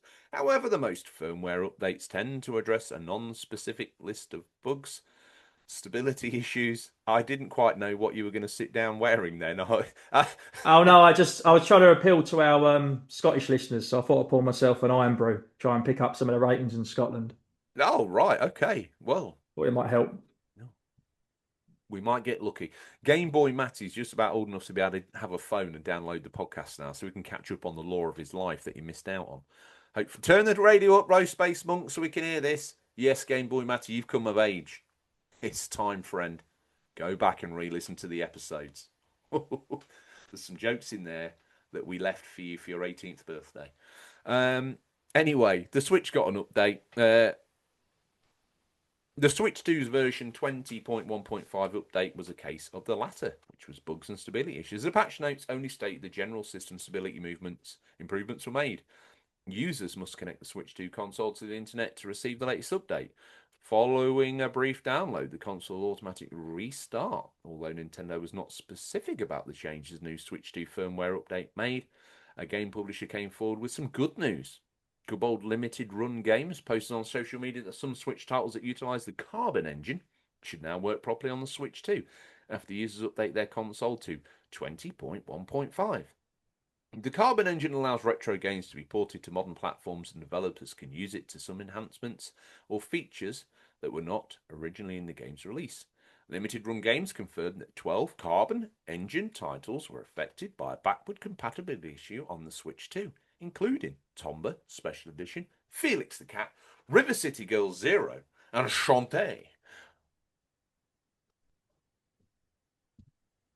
I felt French saying that, but I know it's not. Before the firmware update, some of these games could not load correctly at startup or would have buggy textures and performance issues. So I know you're there, you're slathering, you're driving down the road, you're like, but George, stop teasing me. Dial zero on what games are repaired. Well, I'll tell you what games are going to work better now the Carbon engine's been fixed. Clock Tower Rewind, I've Jurassic got Park that. Classic Games Collection, Tomba I've got Special that. Edition. Oh, Haven't got Tomba that. Special Edition, River City Girl Zero, Got that one. A Boy and His Blob Collection. You don't have that? I don't have the rest, to be fair. Just the top few. I'll be honest with you. What boy wants to spend time with the Blob? Rocket Knight Adventures, Shantae, Bill and Ted's Excellent Retro Collection, Extreme Sports, Trip World DX, whatever that is, Mm. Felix the Cat, Rendering Ranger 2 Rewind, Tony Hawk's Pro Scope. Whoa, whoa, whoa, whoa, whoa, whoa, whoa, whoa, whoa! Slow down. You have brought. No, no. I Sorry, yeah, didn't. slow down there. Just rendering Ranger R2 Rewind. We should probably say, in case anyone's worried that, oh, do I need a patch as there's some games not working, do not panic. All of these games are just limited run games. So it's one particular developer who, a bit like Super Rare Games or Strictly Run limited games, all of their games for some reason didn't quite work on the Switch. But they fixed it very quickly and swiftly. So do not panic. All you got to do is restart it, start it up, check you've got the correct latest software update. If not, update it. And within 60 seconds, guys, all those games will work. So it's not all games, it's just from that particular publisher. Scott, may I say something? Earlier in the Mm. episode, you talked about changing fonts on your teacher. You said that, oh, Yeah, fill a page of A4 and do this, that, and the other. What can I say is you've kept the font small and you've filled 4 pages of A4 with news. We've got a news fest for you gamers. We haven't had a news fest for a while. Sit what there in the sun in your vest a while. This is brilliant. And it's there's a lot of, may I say, there's a lot of Switch news in here. Are we becoming a well, Switch centric show? no, there's a nice mixture. I try to keep it equal. But if there's no news for a particular console, it's because, you know what they say, no smoke, no fire. It's because they're not heating anything up, baby. So if you don't hear PlayStation one week or Xbox one week, if you're listening PlayStation, Xbox, sort it out. We said about this on the last show. RGT and Jules broke it down. They said, what are you guys working on? What's going on with this new handheld for the Xbox? What's going on with the PS6? What's going on with GTA being put back a year? If you don't bring out games, what can we talk about? Maybe they've realised that this whole secondary industry of grown men talking about kids' toys only has fuel if they make fuel. And they're now deciding, well, tell us what it feels like when we cut your throats, boys. We have to talk about GTA 4. We're a bit desperate. What's this? What's this next bit of news about a game from 20 years ago? Okay, so this next bit of news is written in Mandarin, but luckily I have travelled the world of Emma Sharp, so I am versed in Duolingo. Tony What's Hawk's Emma Pro Sharp's Skater. favourite foreign food? I think she likes margarine, but it's labelled differently. You know, like when you get Walker's crisps in another country, it's called Lay's. Um, so yeah, margarine. Tony Hawk's Pro Skater 3 and 4 is. I'm really excited for this because 1 and 2, I still haven't What do you fired up on a mean? Switch. I'm excited because I didn't even fire up 1 and 2, the reboot. So I need to fire that up and get hold of 3 and 4 because I haven't. One and two Right, don't work, do they not? One and two don't work. what do you mean they don't work? I think they're the one of there are still a couple of games that have been left behind by the Switch 2. They don't work on the Hold on, Switch 2. hold on. I've got Tony, get in here. Tony, George is saying your games don't work. 1 and 2. He's just nodding. He just says, yeah, they don't work. He doesn't care. He's got loads of money. He's got half pipe in my kitchen, and I can't get rid of the guy. Is this Tony Hawk or Tony Bork, the Essex version of Tony Hawk? This is Tony Schork. He's got a Turkish cousin that works in a kebab shop round the corner. Is he Right, let me R2D? continue. Is he R2D2 or is he not? No, he's actually C3PO kebab. So it's a gyros, actually. Right. So they're adding a Teenage Mutant Ninja Turtle to the roster. So the gameplay trailer for Tony Hawk's Pro Skater 3 and 4 revealed several old and new characters who will make an appearance in the remake bundle, including the orange-clad Teenage Mutant Ninja Turtle, Michelangelo. Everybody stand up. Everybody sit down. Developer Iron Galaxy is working hard on Tony Look Hawk's what Pro I'm Skater wearing for 3 and you. Oh, hold on. Sorry. Let me switch back to the camera. Oh, yes. Sorry. We must salute. We must salute. Everybody carry Um, on. let me carry on like this. So developer Iron Galaxy is working hard on Double Salute, Tony Hawk's Pro Skater 3 and 4, following up on positively received first duo of remakes for Pro Skater 1 and 2. The previous entry continued the original series tradition of including secret and bonus skaters, and there's some cool ones, ready? With Jack Black and a classic Roswell alien joining the cast of Tony Hawk's Pro Skater 1 and 2. A number of guest skaters have already been confirmed for the duo of remakes, a series regular of the original games. So here we go. This is cool crossover. We've got Bam Margera Yes. from Jackass will be playing in Tony Hawk's Pro Skater 3 on 4, and that'll be on day one, despite rumours claiming it's a mission. Infamous for his wild antics and controversial behaviour, everyone knows who he is. And so we've got Bam Margera coming to the game. So Margera himself previously indicated that he might not make an appearance on the upcoming remakes. Now that it's been confirmed, the skateboarding legend will feature alongside the one member of the Teenage Mutant Ninja Turtles. Does that mean there's another film coming? Who can match his energy? The wisecracking Teenage Mutant Ninja Turtle Michelangelo. Is it Hero Turtle or Ninja Turtle? We've got like an English and American, haven't we? But that'll be playable on July 11th on its release date. The But British I think there'll be government more characters. thought that the word ninja would incite violence and danger, especially amongst children. So they were forced to re-homogenise the name in the UK as Teenage Mutant Hero Turtles. Yes. Did it make a damn bit of difference? Those heroes still wielded Japanese weapons as if they were Mm, nothing. You change the yes. name, a stab's still a stab. Although, if you know it's the Turtles, they had those dangerous sharp weapons. Never hurt anyone. I tell you who's a weapon. Your stepson. He's huge. That is a weapon, isn't it? Do you have to have a license to carry him around at your side? He's a lethal weapon. You have to have a license. When I'm not using him, I have to lock him up in a steel cupboard that gets inspected by the police every other month. Who's your favourite turtle? Donatello, without question. Yeah. I What think about you? I used to fancy April, I think. Something about the yellow jumpsuit. April is incredibly hot, but her little friend Irma, she's where it's at, bro. I quite like her little friend Splinter, the old guy. He he has got probably one of the most deadly weapons known to female kind. He's got what's known as a chin beard. You can only imagine the tickle stick that Splinter evokes in April's bedroom. Was you a big fan of Tony Hawk's originally? Was you into skateboarding when you was a Um, younger George? Here's a story for you. You dabble? This is art imitating art imitating art. I think maybe Tony Hawk's 1 or 2 on Dreamcast, and as we know, when I was a young man, I was in the Navy and I'd go away a lot, and I Hmm. ended up with a PS1 with a screen. And on that, I found, or I got sent, I can't remember now, a copy of Tony Hawk's Pro Skater 3 that I played the Yeah. absolute wheels off. Well, of course, when there's no other influence in your life, apart from Tony Hawk's Pro Skater 3. When you get alongside in Rio de Janeiro, what's the first thing that you're going to do?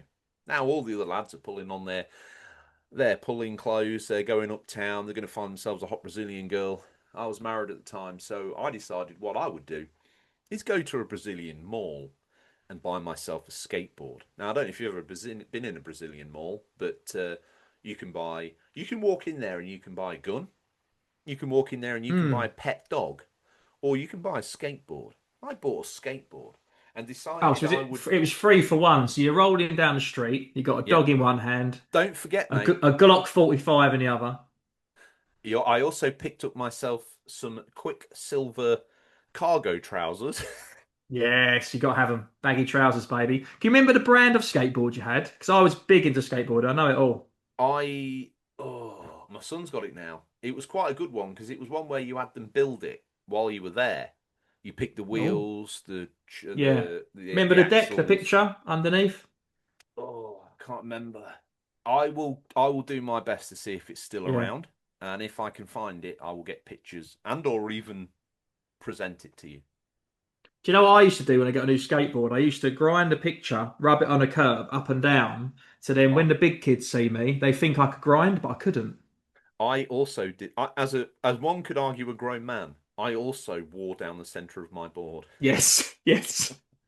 And then someone would go, do a kickflip. I'd go, sorry, I can't. My mum's calling me. Bye. Because I couldn't do that Well, either. as I good could as ollie up a curb, was as good as it let got. me on now. I don't know what it is about South American and American curbs. They make them out of like really smooth Oh, they're concrete. so high They're though. like glass. And I went up and down the beach on this little pathway, Mm. up and down. The only thing I could do was switch sides, switch sides, switch sides. There were people saying, do a trick, do a trick. Brazilian kids were like, oh, wow, do a trick. White guy here, look at him, brought a skateboard. He must be a famous skateboarder. And then I would Yeah. just Gringo on the switch, seafront. So switch. you was windsurfing on pavement by the sounds of it. That was all you was doing. I was, I was, You was tacking and driving into the wind. that's basically what I was doing. I was happy in my mind. I was just cruising up and down, surfing, like pavement surfing, basically. I was having a good Yeah. time. Now, when I got Shirtless or home, probably I had my little yeah. sort of. You looked good back then, so why No, I not? didn't. I look worse than I do now. I had what can only be described as the paunch from hell. Probably looked like I was permanently 4 months pregnant. It was not a good look. But I brought this skateboard home, sort of fired up from the enthusiasm I'd found for this Mm. sport through the medium of this game. And I remember I thought I'll nip to the shops on it. So I threw it down on the floor outside my house. And you know what UK paths are like? They just zap all momentum from any skateboard ever. And I got about 50 yards from the front door and was like, picked it up, threw it in the back garden and walked because you can't use it as a medium of mode of transport in the UK. It's just not going to happen. It's like driving off road compared to how they have their paths there. I don't know because I did work experience in Croydon, which is I believe South London, and I did a work experience there when I was in year 10 at school, and I was passed around departments for a construction company, working in offices, and there was a cool guy there, and he was very cool. He had long hair, he was cool, he was living his youth, and he skateboarded to work. I saw a skateboard. I was like, "What's this for?" Well, when we're doing tricks, and he was like, "Oh, that's how I get to and from work." And I was like, "Where do you live?" And he was like, "Oh, east." He just rides his skateboard to work. It is a mode of transportation. I, I just never could. Foreign, two kicks and you're gliding for days. UK, you basically put one foot on it and do like an assisted walk for 10 miles. Yeah, It's it's not the not a lot of same. flat. Here's something to think about. There's a possibility that someone's listening to this podcast right now on Spotify or Apple or whatever they get their podcasts from. We're on all platforms, baby. We've Tune in. They're covered listening on all the Tune In, land. I reckon. Yeah, they are listening on, Beaver Plus or whatever the latest thing is. They're listening while skateboarding. There's a good chance. If you are skateboarding, please kick the towel down, catch the top, and shout out, I'm listening to the Unofficial Controller podcast, baby. Whoop, whoop. On a Just skateboard, let so we people know. know. Yeah, if you're on a skateboard. Don't do that if you're not on a skateboard, and don't do it in a dangerous place. Now, for this next bit of news, if we now may part my embarrassment ritual, Now everybody knows that I was a pregnant man in the early 2000s. This next bit of news. Now, I need you to go get your undisputed WBC World Heavyweight title belt on your shoulder. Yes. Yeah. Got it ready. I knew this was going to happen. I've also got about 3 copies of the game for some reason. That's totally fine by me. Are you ready? Oh, I'm ready. Yeah. Can everyone Put your see that? shades Let me on. Put just. your shades on and do this like a press conference. There he Oh, is. is it? There we go. Okay. Okay. Now, I'm gonna channel my inner Barry McGuigan here. Are you ready? Yes. He's a Yes. boxer that's got worldwide recognition for a worldwide show. Undisputed's next update will add a highly requested feature. Undisputed developer Steel City Interactive has revealed details of the game's next major update, which will arrive in either late June or early July, alongside a plethora of new bug fixes and improvements. The highly anticipated Undisputed update will be adding an online multi-queue feature, allowing players to get into the ring faster by selecting fighters across multiple weight divisions. Currently, players can only queue for one weight division at a time, which can often lead to long wait times between fights. The last Undisputed update came back in early May, making some important gameplay improvements such as rework to the game's evasive movement system, stamina changes, and more. While fans were ecstatic to see Steel City release 4 patches in 5 weeks, the studio once again disappointed players when it announced the next update would not be released until late June or early July. As there are still plenty of improvements and features being requested by players, the downtime between updates is less than ideal. Thankfully, with the deadline now approaching, Steel City is gradually beginning to pull back the curtain on the next Undisputed update. After teasing the next Undisputed update on a DLC earlier this month, Steel City has now revealed further details on what fans can expect in terms of features and improvements. In a new post on Reddit, my favourite site, if you want to follow the show's Reddit, go find it. Join me on there. That's where the cool kids hang out. It's not about the Discord, it's about the Reddit. It's all about memes, GIFs, all that. Apparently, that's what the cool kids are doing. Steel City's community manager confirmed that the online multi-queue will finally be added to the game in the next update. This will give players the ability to select multiple weight divisions at the same time when queuing for the online match, which should also improve the length of downtime. Fans can also expect improved lighting on PC, Series X and S, tweaks to AI, and more. The current list of changes and improvements can be found on their website. Now, you're a fan of Undisputed. You Yes. came onto the show, you championed it. I got a very Mm. lucky opportunity to play it in a very early release state at a show a Yes, you couple of did. years back. Um, I was impressed with the graphical fidelity of it. I was also impressed with the fight night round, whatever it is, style of maneuver and the way they'd Mm. move the controls to the analog sticks. It gives you more what I would call control and initiative and inventiveness over the maneuvers that you're pulling off, either your dodges, your weaves, or your punches and your jabs. It makes you feel more connected to the game. Very, very well implemented, and a game that we Mm. have actually needed. But a game that didn't need me to champion it because we had our own, very own version of Barry McGuigan sat here. He's got his shades on. He's donned his WBC title. He's here now to defend undisputed sovereignty and its virginity. Scott, hopefully the camera cut to you in that moment because Yeah. you were licking like a gecko, and there was Oh. something not only arousing but disturbing about it. What do you make of all these updates? Is it going to cause you to dust off everybody's second favourite boxing game or not?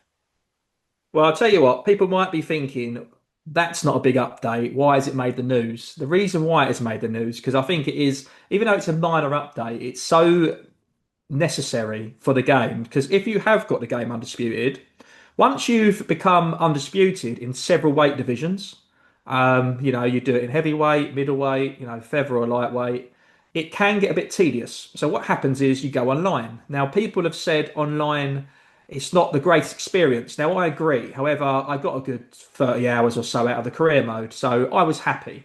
But what is really good to see is they have made some adjustments. So they've changed some of the training and how you do stamina. So they have tweaked it and they have listened. But this is a huge thing because at the end of the day, once you're done with career mode, all you've got left is online. So it's got some flaws. So like, right, how can we improve this? So they're losing a bit of retention because people are can't get into the game lobbies and they're going in and out. And you shouldn't have that in a modern game. You really shouldn't. That happens on games on a 360 when you play them 10 years later because no one's on the servers. But it shouldn't be happening on a game that came out last year. So what they've done is they've allowed you to, like you just said, to select different weight divisions. And if it can't find you with your first choice, it will put you your second or your third choice. So it's make it a lot more smoother, a lot more quicker. And what that does is it gives the game a lot more legs because the game's been out for a year now. No one's going to be playing the career mode, but people will be playing online. And if they don't make it playable, then it would die. So they've tried to help it out. They've made this feature. So there might be a few people that might want to put it back in its disc tray and give it another go. So I thought I'd put that in the news. But also there is strong rumours that they are working. The fact that they've been carrying on with the game, they haven't like made it and gone right. We're a one-trick pony. There's your game. We knew you'd be hungry for it because you've not had a boxing game since Fight Night Champion. But apparently they've been working on already, is what I've heard. I can't reveal my source, but they've been working on the second one, I believe, Undisputed 2 or whatever it's going to be called. So I think Mm. that's why they're keen to keep. They don't want to just bin off its fan base because they want to keep them happy. So there's got to be a reason for that because I don't think it's continuing to sell. So I think they're trying to keep their fans happy and tweaking it and listening to them because there might be another one coming. So it's kind of like a news update slash rumor for you there. And we love a rumor. We don't do leaks and we don't do rumours here on the UCP. No, true facts. Well, What we do predictions. We give you spoilers. we do, and that's what we do. I say we don't do that. We've been doing it since day one. Yeah, we have to be fair. I don't. I was squitzy like that under the table. I don't know if you could see. Me too. I was I've been using lying your for the past hour. schlong stirrup to cross my best thing.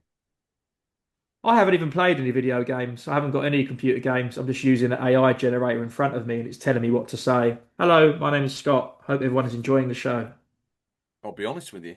If that's where AI's got to, I quit because it's your content's fabulous.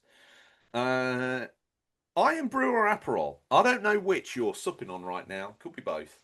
It's Iron Brew. I'm really excited. Excited is a really makes me feel old because I was going to finish a sentence with I'm excited to see the colour of my urine after this. But if that's what I've got to look forward to on a summer's day, then what have I really got going on in my Let's face life? it, classic Englishman. If your urine doesn't look like that after a hot day, you're not Yeah. trying hard enough, are you? You're not trying hard enough. Question: did your Iron Hmm. Brew pour from the glass bottle that we get here down south of the Scottish border, or is it from a plastic container? I went for a can, or what they call a tinny, because I wanted to stick to my true Glaswegian roots, and Let we me love a give you a tinny. kiss. Right. Well, every now and then when I feel a little bit highbrow, I go get myself a glass bottle of Iron Brew, and Oh, it makes no difference at all, but it feels very high class drinking out of there. I heard if you get a glass bottle of Iron Brew and a glass bottle of apple ties, and you rub them together, it makes one of those little alien babies. Is that true? I would say that's a Come in an thousand egg. percent true. Yeah. Yeah. What you do is you then insert it into a fold of skin on your body, and it grows into a full size alien. Oh, I don't really know what to do with that knowledge. I'll just try it out, I suppose. Get rubbing, start inserting in folds. That's all I'll say. What fold would you put it in? Which part of the crevice of your anatomy? I think where my now my rather paunchy looking stomach rests Hmm. against my upper leg, I think is where I would, because I would have to sit down for the whole of the alien pregnancy. Yeah. I was thinking behind the knee because that's quite moist. I would have to sort of fold my leg up and then tie it in the folded position to make sure the alien fetus didn't fall out. You look quite flexible. I reckon I could fold you like a pretzel. Mate, you could fold me like a secondary school love letter if you wanted to. I'm up for anything. I tell you who hasn't folded to the console war. Xbox. You said I've got no Xbox news. Well, I've got let some. me. Oh, it's you. Yeah, you're absolutely right. Give it to me, baby. So Give it Xbox to Game me. Pass. Imagine you're a bottle of Iron Brew. Yes. Oh yeah. Imagine I'm a bottle of apple tizer. Okay. So you want me to serenade you? Can you? hum some sort of romantic music while I just do this article, please? Xbox Game Pass adds highly anticipated day one game. Slow caps highly anticipated sports game. This has backfired massively. I'm gonna have to be like a teacher in my exam hall. I demand silence, please, children. This anticipated sports game rematch has been added to the Xbox Game Pass library as a day one title. The next title being added to Game Pass is Rematch, which launched on June 19th. So, if you've been listening to the show, the game's already out. So, being touted as a cross between real life soccer and Rocket League, I'm really excited for this because me and RGT really enjoyed Unsociable Soccer. I like Rocket League, so this is a nice arcade game. And I've seen a few Yes. screenshots. So, Rematch offers a third person experience for online competitive play. Now, I have seen an article about some of the bits being a bit broken, but I think they've patched that now. So, the developer has emphasized that there are no player stats to keep track of, and winning a match relies solely on skill, reaction speed, and coordination. So, this is a great online game. Yeah, they've had. This is also they made Sifu.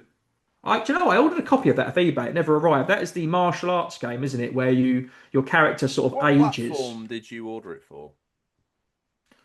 I ordered it for a Switch off eBay, and then by the time tested it, he just nothing happened. Got mugged off basically.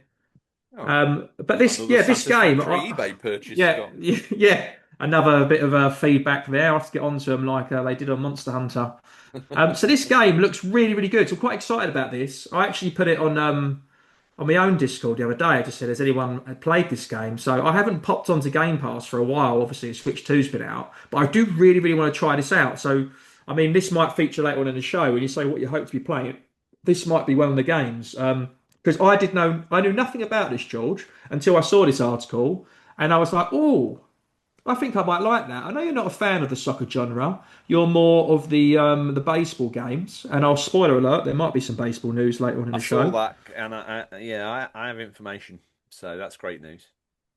But yeah, this game looks. I mean, for me and RGT, I think this is right up our street. I mean, I'll let you guys know in the next show what it's like. I am going to check it out. It looks very interesting to me, but I'm sure for yourself, you're probably happy to let that ball slide past. I'm assuming. No, mate. If Slow Cap have done their take on soccer, and it's a cross between real life soccer and Rocket League, I to be honest, this has passed me by, so I'll do some research post show. But I'll be interested to see how that works out. Obviously, I don't imagine there's Hmm. any cars involved, but I do believe that there'll be some crazy kicks and all sorts of stuff Yeah, like that that kind of brings that Rocket League vibe. So I'm, I'm what I'm I would, excited. yeah, I won't say I'm excited. I'm anticipating, Oh, eagerly awaiting. eagerly awaiting some information from you, a Semi trusted eagerly.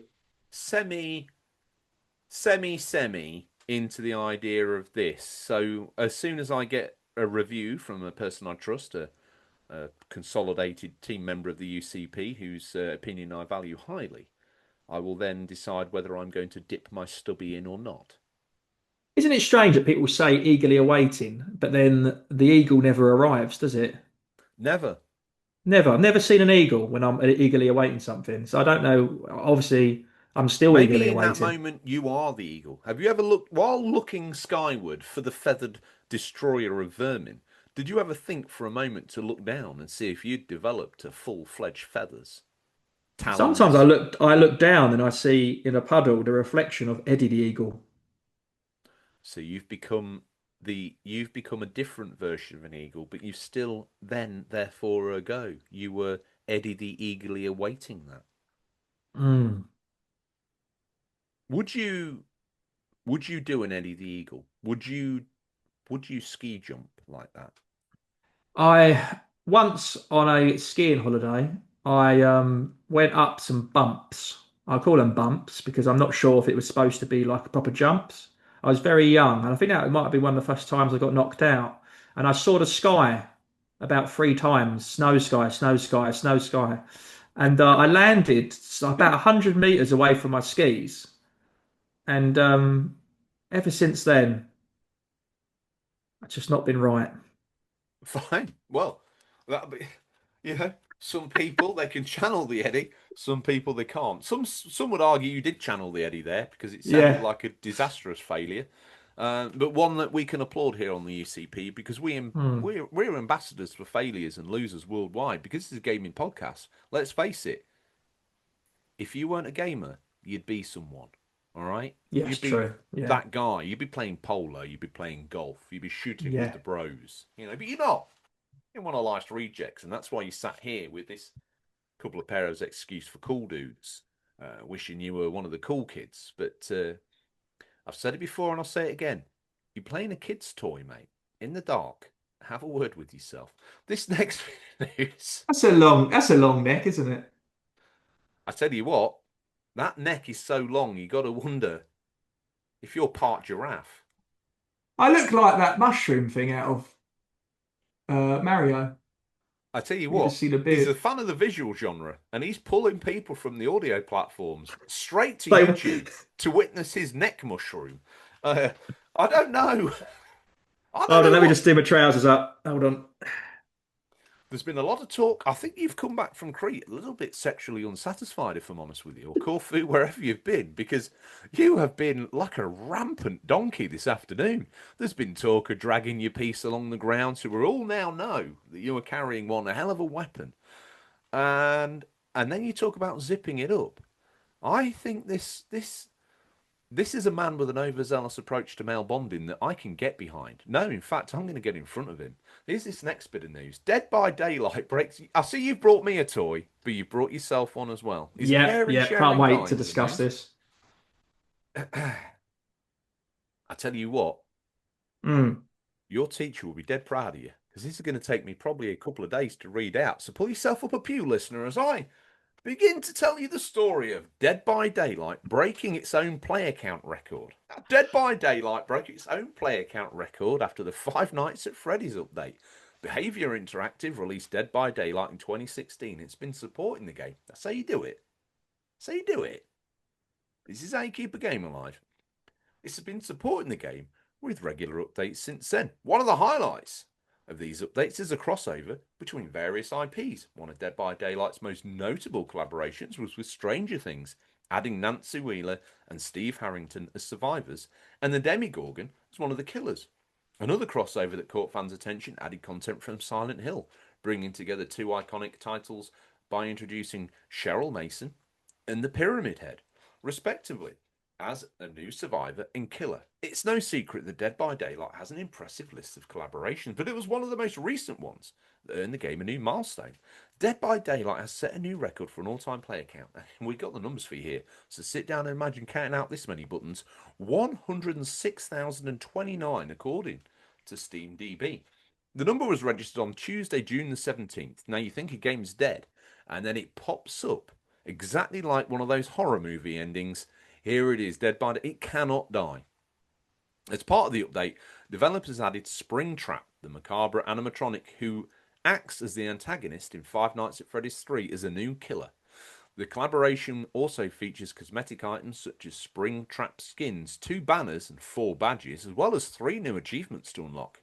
In addition to this being the highest player count in Dead by Daylight history, wow. It was the highest number the game has ever achieved in 2025 so far. SteamDB has also listed the game's previous record was set in June 2021 when Dead by Daylight crossed over with Resident Evil and registered 105,093 concurrent players at that time. Behaviour Interactive added Leon and Jill Valentine as survivors and Nemesis T-Type as a killer. The second part of the collaboration was released in August 2022, featuring Ada Wong, Rebecca Chambers as survivors, and Albert Wesker as a killer. The video game industry releases many new games every year, but it's positive to see an older title around. Still, Dead by Daylight has stood the test of time thanks to the constant support given to developers, showing their commitment to making improvements and adding new content to keep the community engaged. And if a recent leak is any indication, players will have even more to look forward to from the game in the coming months, with the potential addition of more.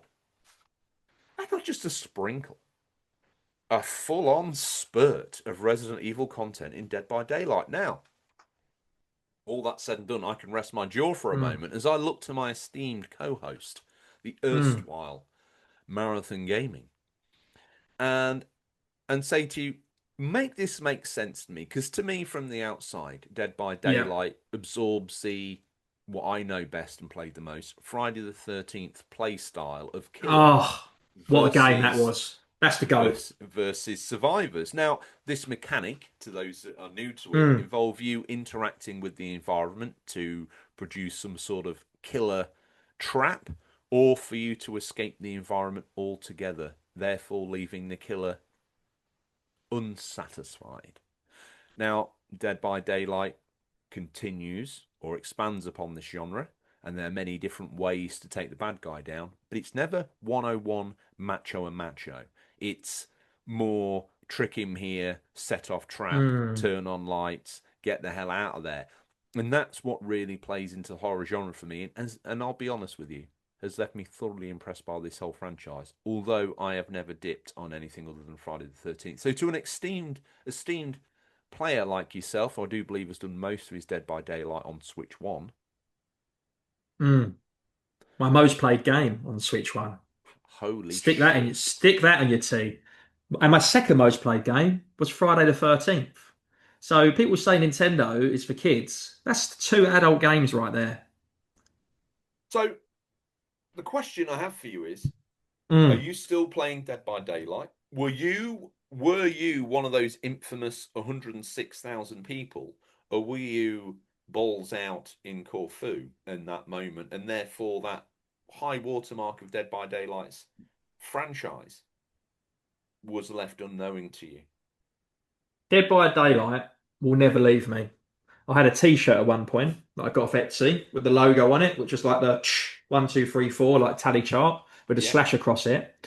So I've played Dead by Daylight for hundreds of hours on the Switch. I've then played it on the Steam on a little rubbish little laptop for so many hours. I love starting again, getting all the perks, leveling up the characters, and I did it again on the Xbox or PlayStation 5. I've played it across every platform, and it was fantastic to play it on obviously a better visual than the Switch, which is fantastic. However, I have only dibbled back to it when I've got excited about a new killer. There was Chucky at one point. I'm not a massive fan of Five Nights at Freddy's, even though I have like seen the film and stuff as well.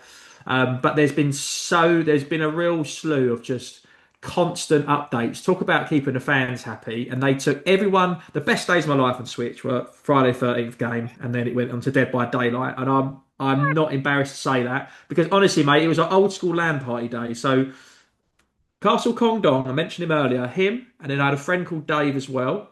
What was He his last came name? over, Nash, Dave Nash. What was his nickname? Oh, the guy before that, that's his name's Gills, and I his thought you said name is like his Castle Castle Commodore. Castle Kong Don. So there's a game called Kong called Dong. Castle Kong. So basically, Castle Kong was a game a bit like Donkey Kong, like a sort of rip off of that, and it was on Switch. And I at one point was running a competition on YouTube, right? And he just happened to check it out, and he was playing it so much that the developer contacted him, and they actually sent him some stuff because he had like done. I think he was the world champion in that game, got the highest score in the world. Wow. So he is the Castle Kong Dong, and that is where it comes from. Um, but coming back to yeah, so me, him, and another friend, I would pick up TVs just off a Facebook Marketplace, little flat screen LCDs, tiny little things like you used to have in your kitchen when you was younger. I'll chuck them behind the sofa, and when those guys would come round, I'd say, "Bring your docks." And then we'd all sit there with our own TV. We'd get in the same lobby. We did it on Friday 13th, and we done Dead by Daylight, and it is amazing. So anybody who hasn't played Dead by Daylight, I'm going to try and pitch it to you just in 90 seconds. So basically, it's three survivors versus one killer. So it's a straight up gangbang, baby. So the three of you work together. Um, you don't have to win to necessarily win. So basically, you've got to survive. So to survive, you don't want to get caught. If you get caught 2 times and put on a hook, I think the third time you die. When you're on a hook, someone can help you off the hook. So your whole time you're evading the killer.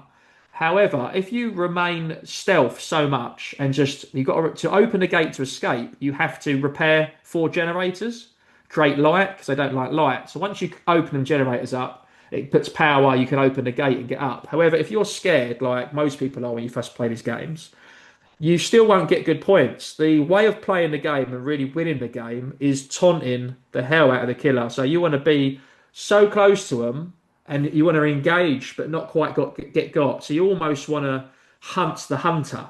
So you're a survivalist, you're crawling around, you've got a few perks you can use.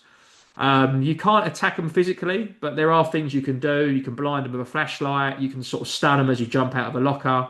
You can hurdle over things. It is the most funnest game. I mean, I haven't found a game funner to play online. I really haven't. And I'm not a massive tough guy in terms of horror games. I know Seb doesn't like it, but I like horror games. But I can't play them for a long time. I get scared. I have to have Mrs. Marathon Gaming sitting close to me because I do get scared. But there's something about the rush and just the companionship of having a few friends with you and you're being like, right, let's take it to this killer. And it's so well supported.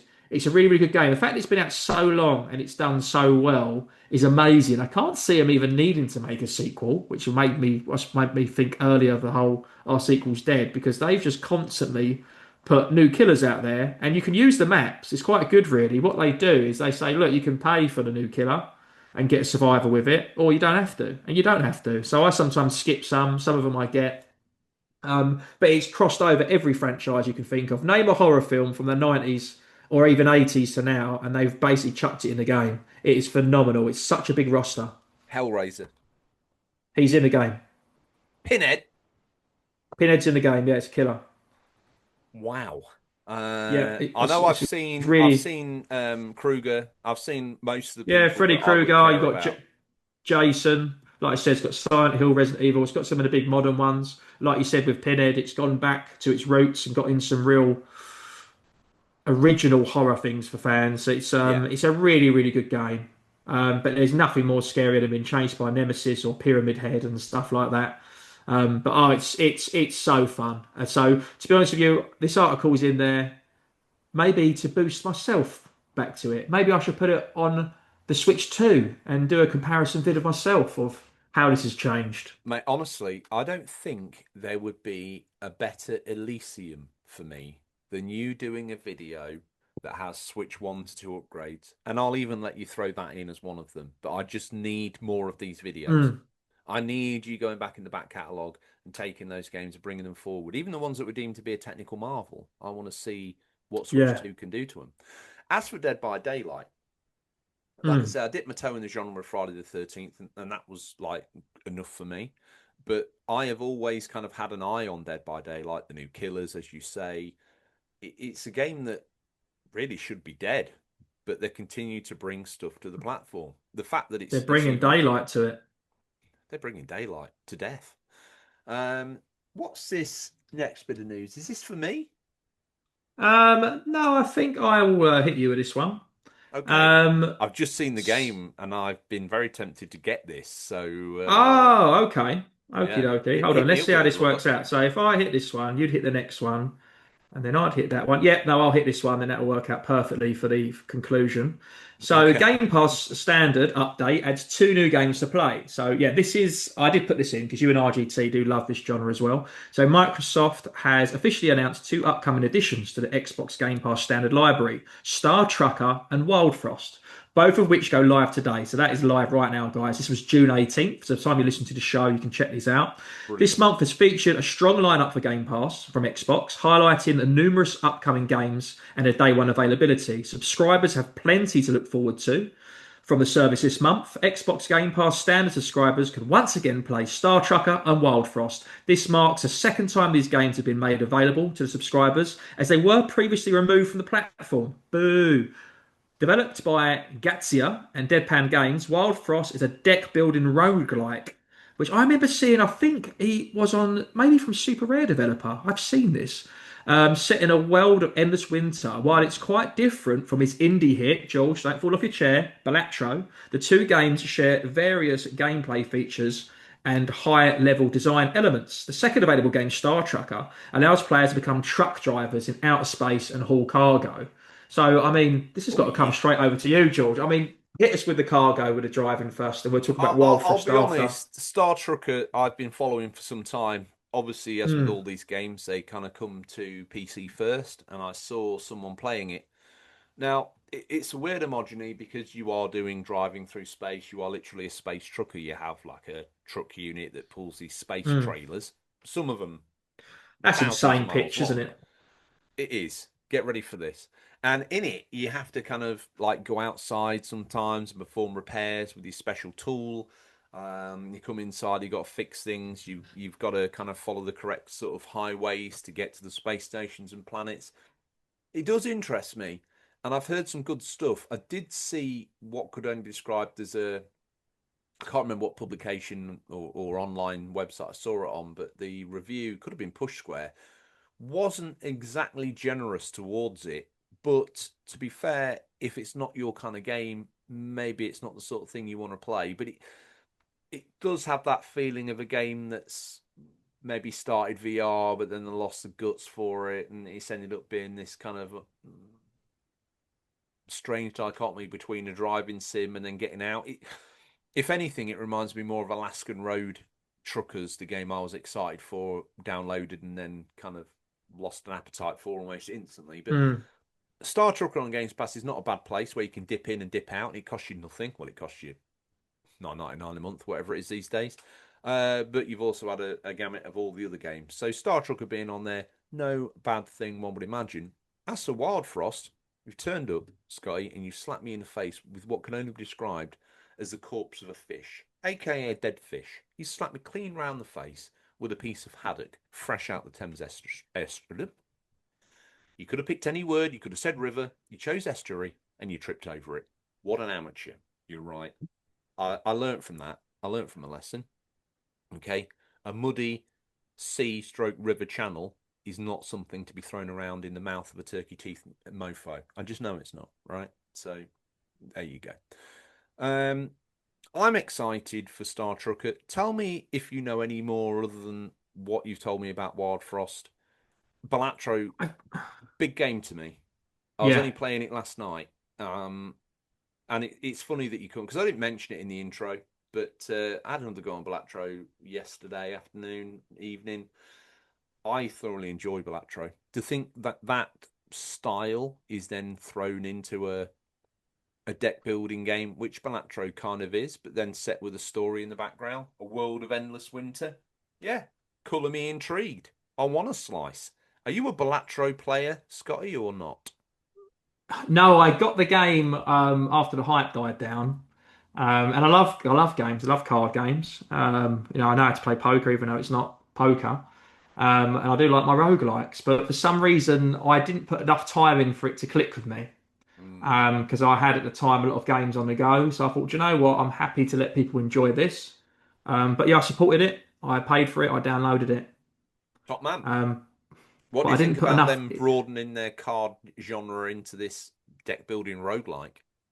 Well, I think it's a very. I do think it's a definitely a bit of a cult classic. And the reason why I say that is because Super Rare Games, which is a British developer, a bit like Limited Run Games and Strictly Limited, and they're more of my favourite. They don't seem to want to con the people too much. They don't keep increasing or making extra stock.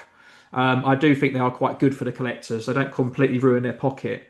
And Wild Frost was a game of theirs, which I remember seeing and being a bit interested in.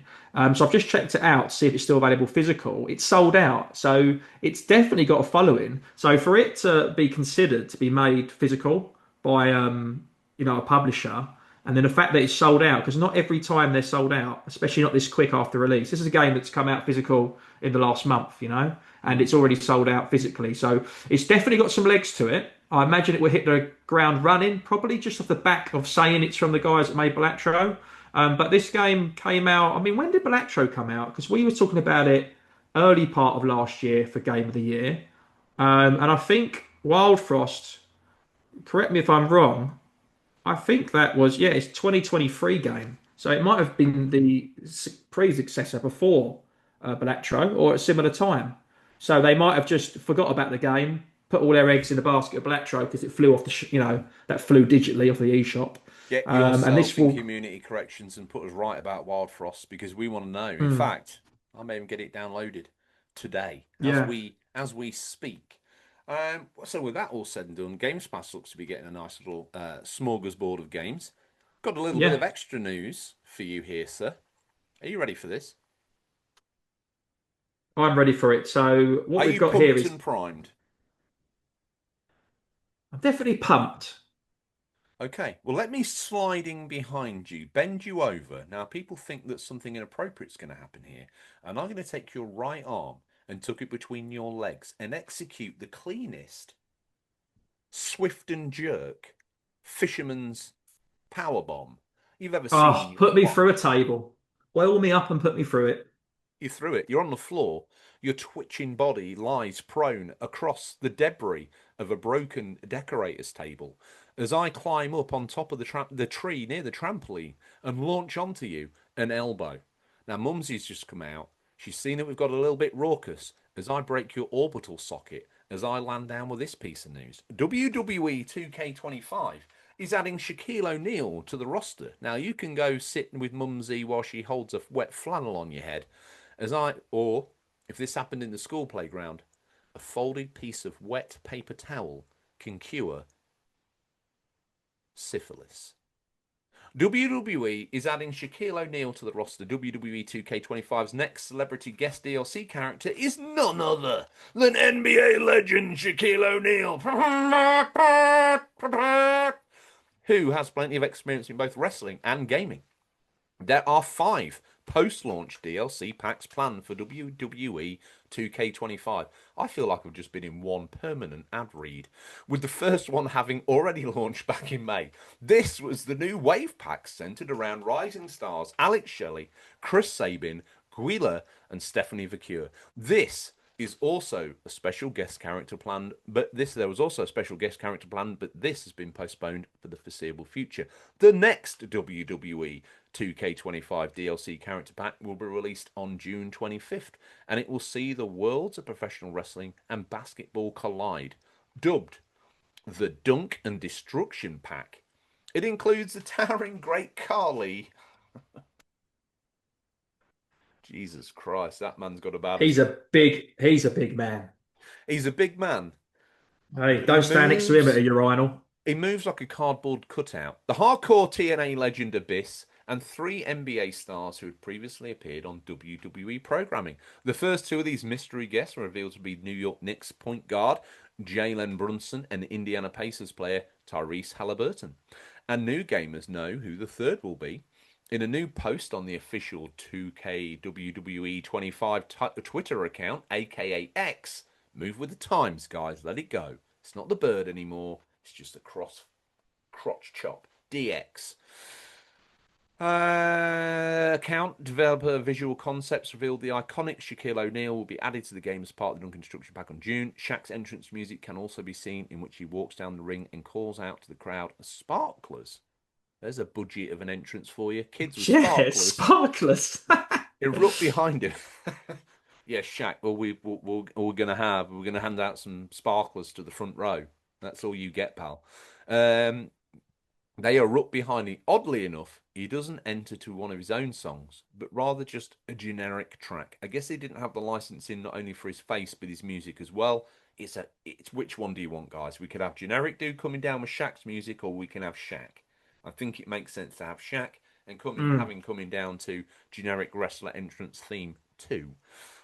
Scotty, I haven't.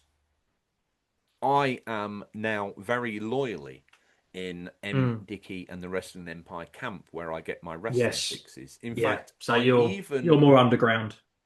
I grabbed the copy of WWE 2K24 um, when PlayStation made it available for free, and I downloaded it immediately. I wanted to see what the Cool Cats were playing. Mm. But the bones that were left on the Sahara Desert for me to try and work with 2K WWE 2K24 career mode as I would like it gone, just gone.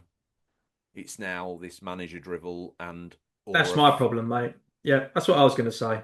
it's just this faceless career mode that Yeah, you don't. it forces you to do stuff. I get every WWE game, right? Pretty much. And I go, oh, hopefully there'll be a normal career mode. I think the last one was probably like, it was pre-COVID. I don't know if it's 17, 18 or 19. There hasn't been just a standard choose a wrestler, work your way up to a title. It forces you to do things. I have to do this, do that, the journey of this I hate person. that you're playing it and it's I like know the journey. I've seen it on telly. But I don't need to play it. what turned my stomach on that specific angle most harshly was that I'd absolutely beaten a guy down, Mm. and then I'd pinned him and I won, and it was like, no, you've lost because you can't do it that way. You should have executed that slam we told you to, and you should have done the pin Yeah, here. makes you do certain things. Absolute drivel, mate. Absolute drivel. They deserve that game, and the wrestling mechanics are kind of okay. That game deserves to die, so they It learn a it lesson. looks great. I love your passion and how true you stay to Wrestling Empire. I really do respect that. But I'm wondering, obviously, there's going to be more basketball players. It'd be interesting to, it won't just be one in a pack, Duncan Destruction, that'd be silly. Just one Shaquille O'Neal coming, nobody else. Be interesting to know who else comes to it. So this will Jalen obviously Brunson boost. and Tyrese Halliburton. But basketball's very popular in Eastern Europe and obviously North America. So it'd be interesting to see. This will probably ramp it up a little bit. I'm wondering, are they going to, with Duncan Destruction, do you think that's going to be some sort of mini game within it? Are they going to do some sort of Rocket League-esque thing where it's not just wrestling, you've got to score points or something? I mean, I don't know. I mean, I might be creating something out I of don't nothing mean to here. turn up like the Grinch and No? burst your WWE 2K25 bubble. But Yeah. the Duncan Destruction pack is basically the Great Khali Abyss and they threw dudes, and that's all you're gonna get. Do you know what? Take it out of the news. I'm not happy that having It's that. removed. No It's way. gone. We've That's got gone. oh Delete mate, that. the new producer's turned up. It's Ali Jones, the Hey, Alid. singer. Is that the Snowman guy? Yeah, the immortal Is he going to? cocaine smuggler. Well, let's not break the fourth wall. Let's hear him sing.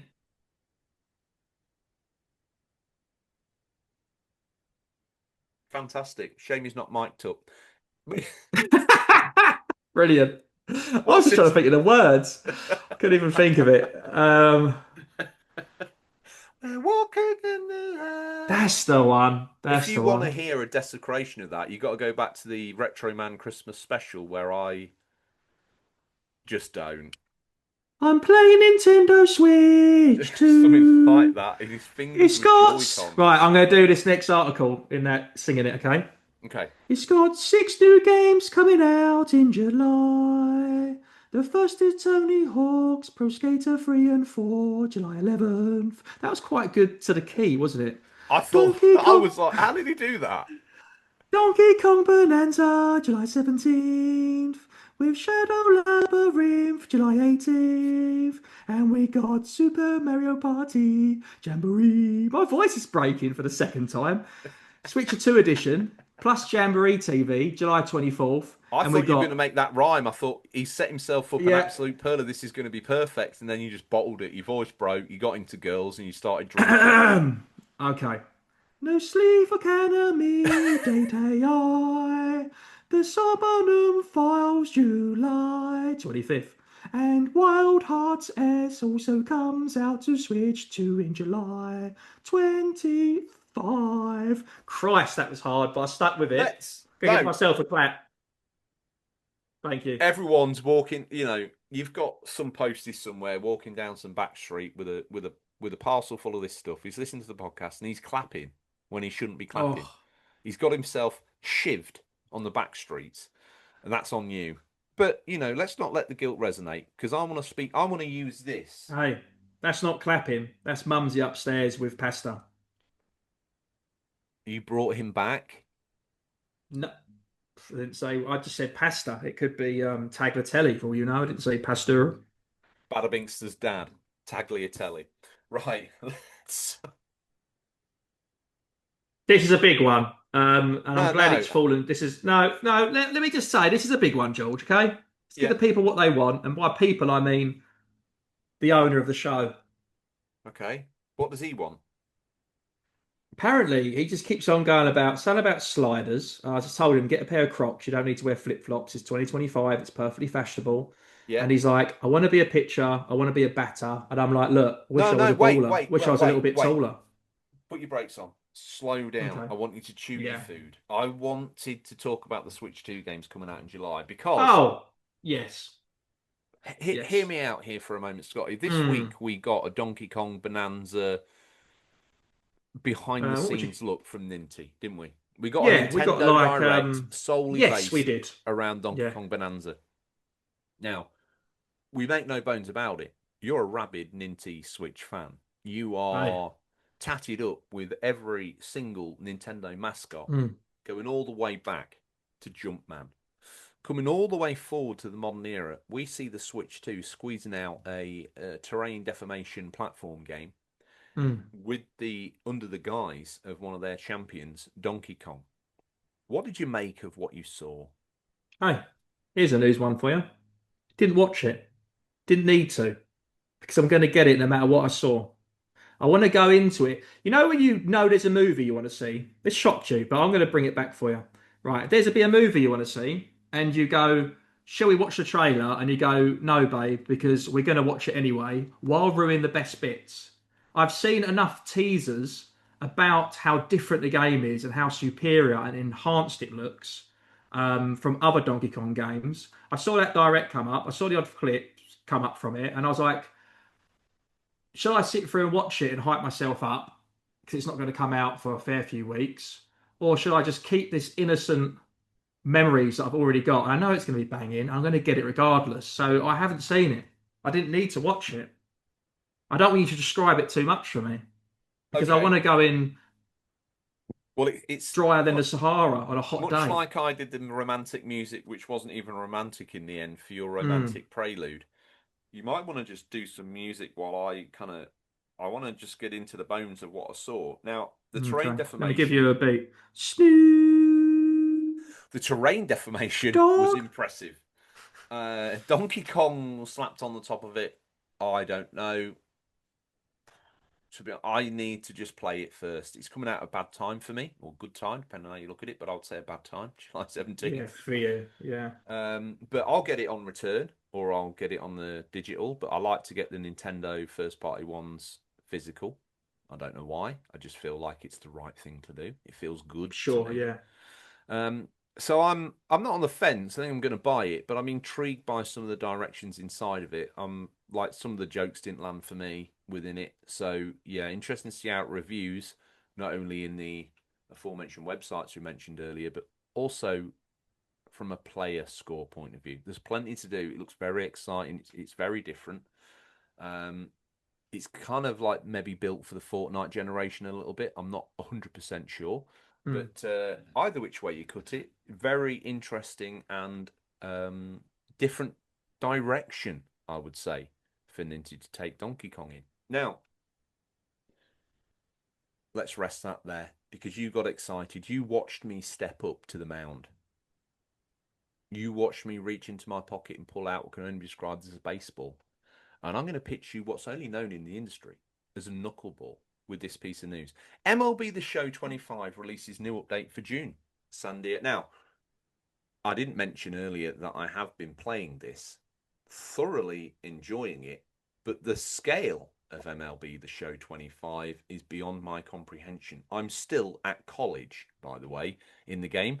It now lets you play through school, high school, you go into college, then you go into an MLB feeder team, and then and only then do you end up playing for an MLB major team. That has thrown the gamut of MLB 25 wide open. I also saw it was available for the Switch, quickly checked online. It's sadly the Switch 1 version, so it looks like two Oh, dogs. It looks like two dogs being sick on an outdoor path, unfortunately. It does look slightly better than that, obviously, but I'm going to wait until MLB 26 until I double dip on that bad boy. But let's give you the news.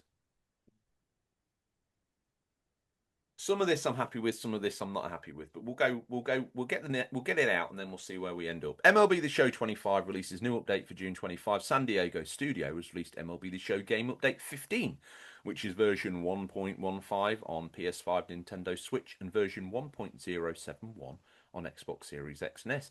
The MLB The Show 25 update includes the addition of new player models, enhancing the variety and accuracy of the roster. It has addressed multiple bugs with the fixes targeting issues in the Road to the Show mode. Congratulations, as well as core gameplay mechanics. Since MLB The Show 25 came out in March 25, the game has received regular updates aimed at improving the gameplay and making the overall experience smoother. The May MLB The Show patch, for example, added some important gameplay adjustments with new gear specifically designed for the GOAT difficulty level. The difficulty level in MLB 25.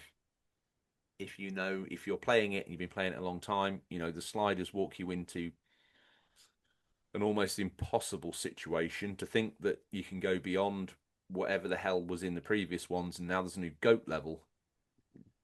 What does that even look like, guys? I mean, come on. Over 40 new player models were visually refreshed in that update, including well-known athletes like Shuhei Ohtani and Jacob deGrom. Now the June patch is out for the baseball video game MLB 25 The Show. It's not the biggest update the game has received, but it still brings some helpful fixes and quality of life changes. On the gameplay side, a bug that caused a blank screen when switching pitches in head-to-head matches has been fixed. Road to the Show update addresses a freeze that could have happened after getting a college offer during the MLB Combine, which is great news because that's exactly where I am. Stadium creators also got a fix, making sure foul lines now work the way they're supposed to. Congratulations. The online home run derby saw improvements too, with more accurate home run counts and corrected player stats display. Aside from the bug fixes, the update also makes the game look and feel more realistic. Over 40 player models, as we mentioned, have been updated. To reflect a more accurate appearance. Equipment visuals are updated too, with cleats from Adidas and Under Armour, custom Franklin batting gloves, and the Victus BWITT7 bat is now available in Oh, game. better than the BWITT6, that one. The upgrade in those bats is incredible. For MLB The Show 25's Diamond Dynasty mode, the update adds a new filter for Diamond Quest rewards. This should make it easier for players to go through the rewards and keep track of what they've unlocked. Now, I know you're a cash MLB gamer. None of this probably makes that much of a difference to you. But to me, an MLB fanboy as I am, sat here right now in my Oreos hat, I love them all. I have no favourites. I love them all equally. Although, Rangers, baby. I admire them for adding the GOAT difficulty level, but how many people are playing on that? I mean, not many people play as a pitcher, I know, and I did specifically start this year as an expert in both batting and pitching. I still prefer pitching completely, Do 100% you get, more. sorry, George, do you get led, just in case people think the same thing as me, in this GOAT mode, which I'm assuming is not GOAT Simulator, it's in the best players. Yes. Is it just a difficulty, or is it you actually get to play as like legends like Babe Ruth and stuff like that? As far as I'm Is concerned, it's an added difficulty slider right. on the slider. So I think there's veteran, and there's as soon as I play within 4 or 5 It was games. already too hard, wasn't it? Who's this for? Well, Surely it was exactly. too hard. After 2 or 3 games of the way I play, I'm right up against like the hardest difficulty. And then the game's Mm. constantly in this. And one thing you can say about the sliders is this: it does keep you engaged because it's never too easy, it's never too hard. It's consistently a challenge, but sometimes you have a good couple of games, so it notches the slider up. So you're just getting Yeah. into your rhythm, and it goes, "We'll make this more difficult." Boom, and you're like, "Oh!" Then you have 5 games of losses. You can't pitch a thing. Then it Yeah. goes, "Oh, we've got too difficult. We'll notch it back down again." Suddenly you start winning everything again. And my inconsistency with those sliders is what frustrates me. And they always tend to go up right at a pivotal moment, like, "Oh, we need to win this game." By the way, boom, slider's gone up. Damn you! I can't ever get a happy medium with it. I still Yeah. love it. Like I say, the almost cavernous size of it now, as you play through a kid to grown up career, I do find it humorous, obviously, because I scan my face in. Yeah. Yeah. And I'm 18 with wrinkles and a beard. But, let's not that get in. I wish they would do like 2 alternates, like maybe a vet that never made it out of the AAA Yeah. area, but then you suddenly maybe get recognized and then you're sort of on your grind to be recognized for the skill that you always had, or you come in as a kid. That would be Yeah. great if you could do that. And even if it You always randomized the find team. Yeah, so you always find it like you have to bet, you have to. I know what you mean. You want to make it realistic, but then it trips you up later on. I remember it in Undisputed. I remember being like, oh, I don't want to make my boxer 18 turn pro. I want to make him, similar age to me. Then all of a sudden I've got a world title fight. My stamina's 10. I look and he's 107. Do you know what I mean? Like, it's Wow. outrageous. I And they ask you to retire every 5 minutes. As soon as I put he was over 30, every time I have a fight, do you want to retire? No, thank you. I'm the fountain of youth. Bring it on. Yeah, 30 is not the end of a boxer's career, surely. It's getting there, mate. It's getting there. It's similar to football. It's limited. It's a young man's game. If you're the best, you can hang on in. Surely. Surely. Well, let's say George Foreman became world heavyweight champion of the world at age 50. So Let stick that that in your sink in. pipe. But I'll tell you what, going back to the sliders, George, I know I caught you mid riff there. It's these American games. I know we talked about it previously. You don't get it with FIFA, but or EA, whatever it's called. But with the Madden, Yeah. it's either I smash them 50 Yeah, 50 because it 0 has or I get sliders, doesn't it? smashed 50 or I get smashed 50 0. Do you know what I mean? Mm-hmm. Yeah, I had a similar experience with Madden myself. I was going through, and I think I've mentioned on air, I was the Mm, greatest team ever going. Suddenly, once I got the hang of the yeah, controls on that new version of Madden, like the first games are a bit of a fumble, yeah. don't get me wrong. And I play as a quarterback, so you can be involved in every element of it. Because obviously in the career mode you can be, one of the other guys, an example, and it presents quite a disjointed experience when you traditionally played American football games historically. So if you pick to play as a quarterback, you get that Mm, traditional Madden experience while also going through career, which I think is great. Now, the first couple of times I was like, I fumbled the ball a little bit, and it was a bit embarrassing because it's like, oh damn it, just learning the controls. So it dropped the sliders down, presumably. So then all of a sudden, as I say, I was the greatest player in the greatest team ever known. We were guaranteed to be Super Bowl. Then the sliders went up, and all of a sudden, they're all talking about how the team's in desperate need for a new quarterback, and I'm thinking, just, just notch your slider I'm down, right here, guys. guys. Yeah, I'm right here, guys. Yeah, don't need to be so rude. Please So, don't. so, so is that gonna? Has it made? Is this? This obviously isn't really going to make a difference to you, then, is it? That bit of news for the show. I'm always happy to see an upgrade. I'm always happy to see fixes within Mm, the with the format because there are times obviously where games are a bit broken, and if you got through the combine and you pop out the other side and the game freezes, that's pretty demoralizing. Also, I beat down on it. I have to admit that I'm probably not the best MLB player. I probably do choose to play it in a rather unorthodox way. They give you the option to play as a pitcher, but everything about the game screams this is for hitting big hits. This is all about the batter's experience. So, maybe there the goat sliders have more of a influence on what you're doing. But from my point of view, as a pitcher, it makes it super difficult not just to pitch in the dirt every time. Like it is yeah. hard. It is really difficult. And I play it like I've said this before. I know my way of playing MLB is also unorthodox. I treat it like a turn-based JRPG. That's how I play it, and I love it for that reason. I hope it never changes. Make it more realistic. We're gonna because you can play with like a golf swing meter to determine your power and accuracy. I don't want any of that. I want my stats to dictate how accurate I am. I want my stats to dictate how good each different pitch that I can do is. I don't want to have to fight it like this. Mm, I want it to be a JRPG. So make it that way. Um, I think that brings us to what can only be described as a bumper news episode. And what yeah. and We did. you've lifted every stone out there in the gaming ecosystem to bring in some news stories that I don't think we've covered like this for a long time. So there was a lot of news there. I'm sure within that you'll find something you find thoroughly interesting.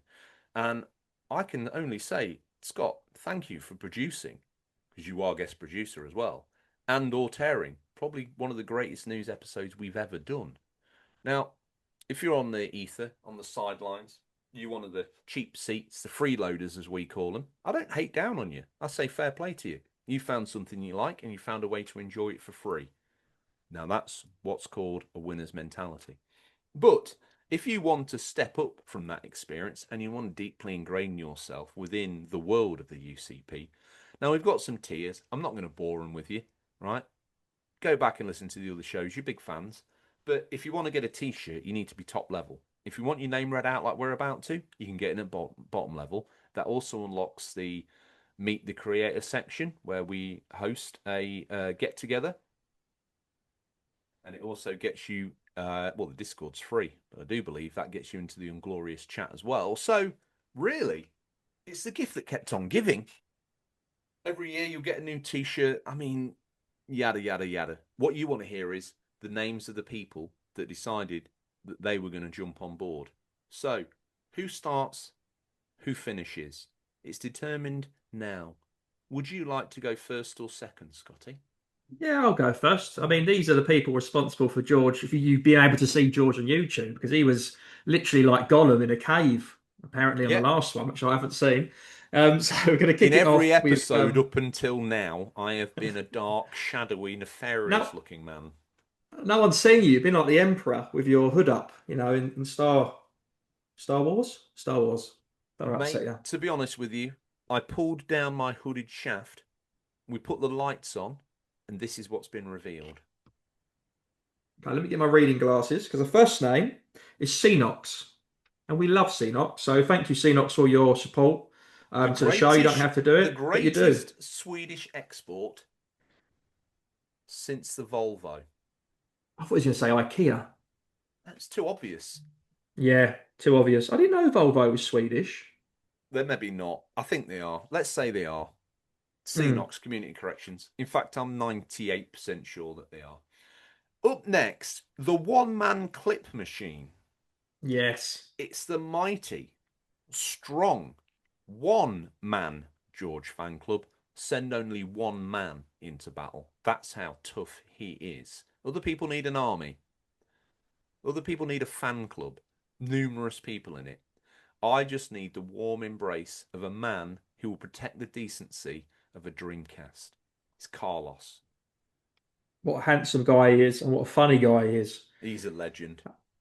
Here's another legend, Firm Returns, and I've had the pleasure of speaking with Firm Returns. So I remember we played, I think it was Fall Guys, once on the Switch, and we had it up on like Discord or WhatsApp, and we sort of FaceTimed each other. He's another top guy, and he's a supporter of the show. So thank you to Firm Returns, lovely I think bloke. you've forgotten this bit. You need to come up with like an advert for Firm Returns. Yeah, I wasn't sure if I know sometimes I do like to take things too far and create law within law, watching law through a window of more law. So I thought maybe I'll tone it down slightly, No, but I no, no, can no, no, go no, if you want no. me to go full mode, I can go. Is that what you want? It's what we need. Okay, put down your copy of City AM. You don't need that. Throw out the Times. You don't need that. Don't take any more TED Talks. Delete that. Unsubscribe on YouTube. If you want any financial advice, you've got to check out Firm Returns. You don't need to listen to LBC on the radio or hear opinions from these highbrow journalists. I want to hear my economics from the one man that matters, and that is Firm Returns. And he's a gamer. Who do you trust, politicians or gamers? I rest my case. We don't have supporters here. We have paid advertisement slots. Because up next, the finest food you will find in New York is provided by Trestles New York, also at home while we recorded in New York in season 2. Couldn't Mm. find a better place. No one does better wings than Trestles. Nobody. And the happy hour is one that never, ever, ever stops. So if you're in Queens, check out Trestles. Who's next? Does Trestles do bagels? Because it just New York screams bagel to me. Is I that tell you something that's on what, the menu? if you rock up, Trestles will do you out. Oh, I'll get a book a flight. I need another holiday. It's been a few days. Right, next up we've got. I feel like you. No, can you have this one, please? Because I love listening to you. Full stop. Buongiorno, bada bingster. Everybody stand up, sir, and salute, sir.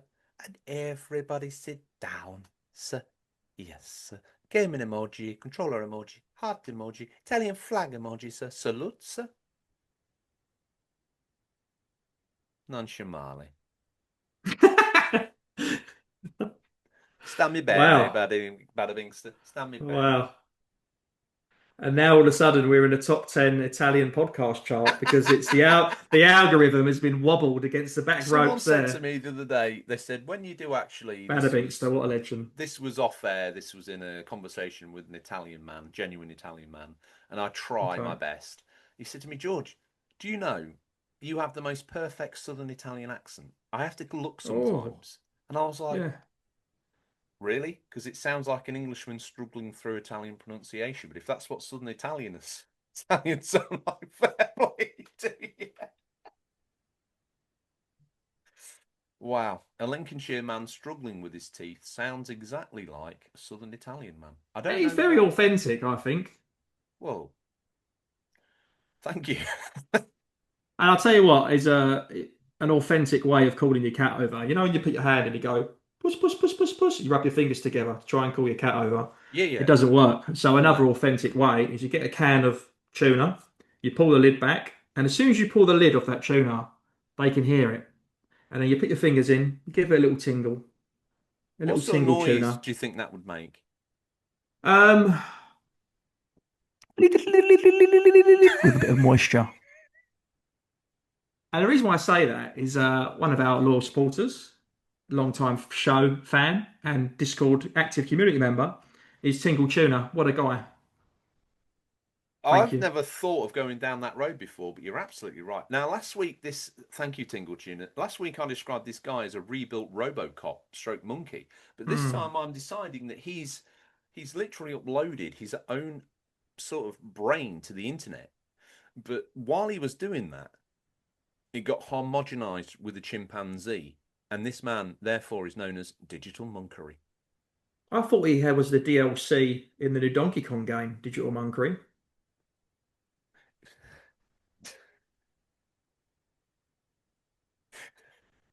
If you don't get it physical, if you don't get Donkey Kong Bonanza physical, you get in digital monkery.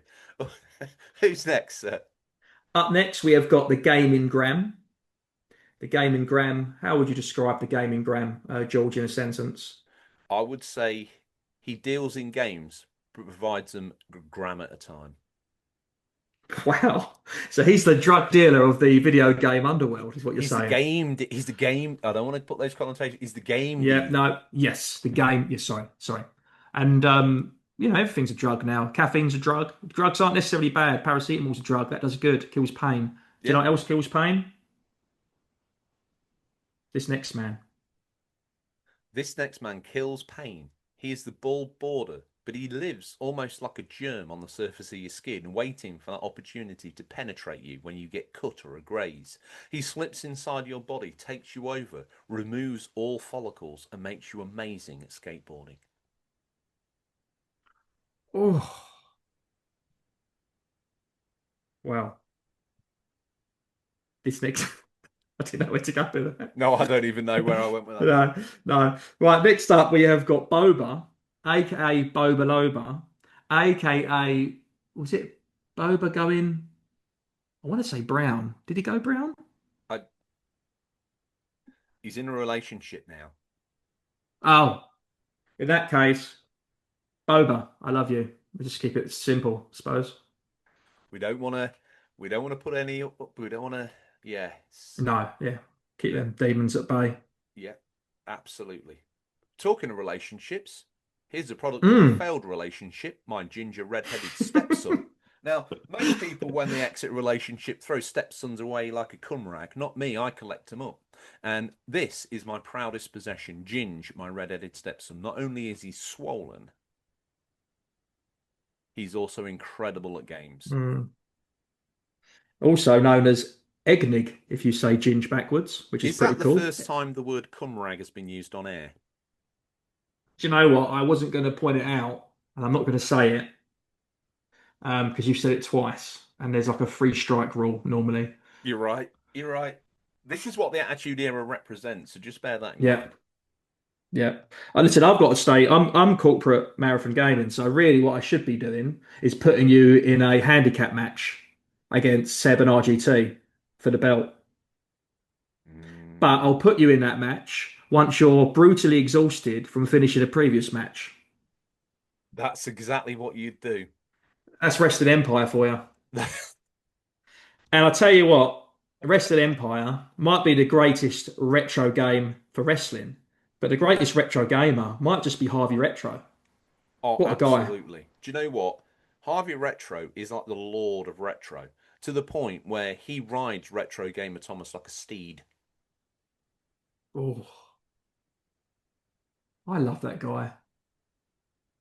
I love being a steed. Well, if you want to get ridden by the Lord of Darkness, all you got to do is drop on all fours, mate, and he will make your dream come true.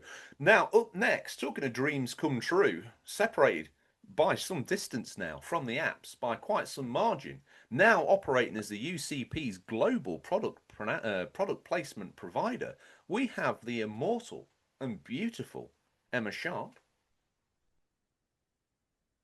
Then up next, his location is unknown. He's not in Munich. We've ticked that off, I think, previously. I'm trying to think where else he's going to be. Um, he's not in Leipzig. Where He's not else? there. Where else is it? He's not there. Freiburg, I sort of don't. southwest. He's I not near mean, there. he's not there. There. Wolfsburg. I'm trying He to think might. of. He might Yeah, be he might near the be. VW factory. He might. I went on a stag do to Hamburg once. Um, Did you see him there? he wasn't. Well, he's nowhere near Berlin, so we can cross that off. But I know they're saying nowhere near, but I don't know how far to look because I feel like where's Wally would pretend he wasn't somewhere, but he was right there. You couldn't see him. So I think he's close to Berlin. Now I've been to Berlin twice myself, looking for nowhere near Berlin, and he wasn't there. However, Frankfurt is just west of Berlin. Have we covered Frankfurt? I think that's where he is. He's a I think fan of. so as well. Let's look at it this way. He's a fan of the sausage. Hey, and he eats it the long way.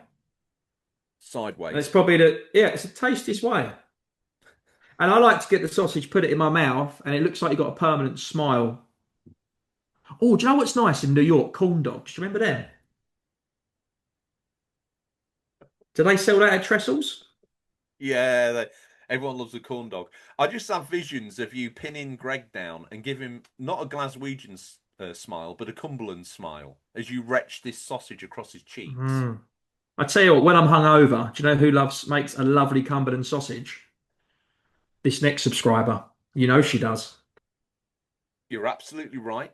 And it's our collected, many different baby daddies, but only Mm. one mumsy. Now here's one for the incest pool, the RGT fan club. They're all family members.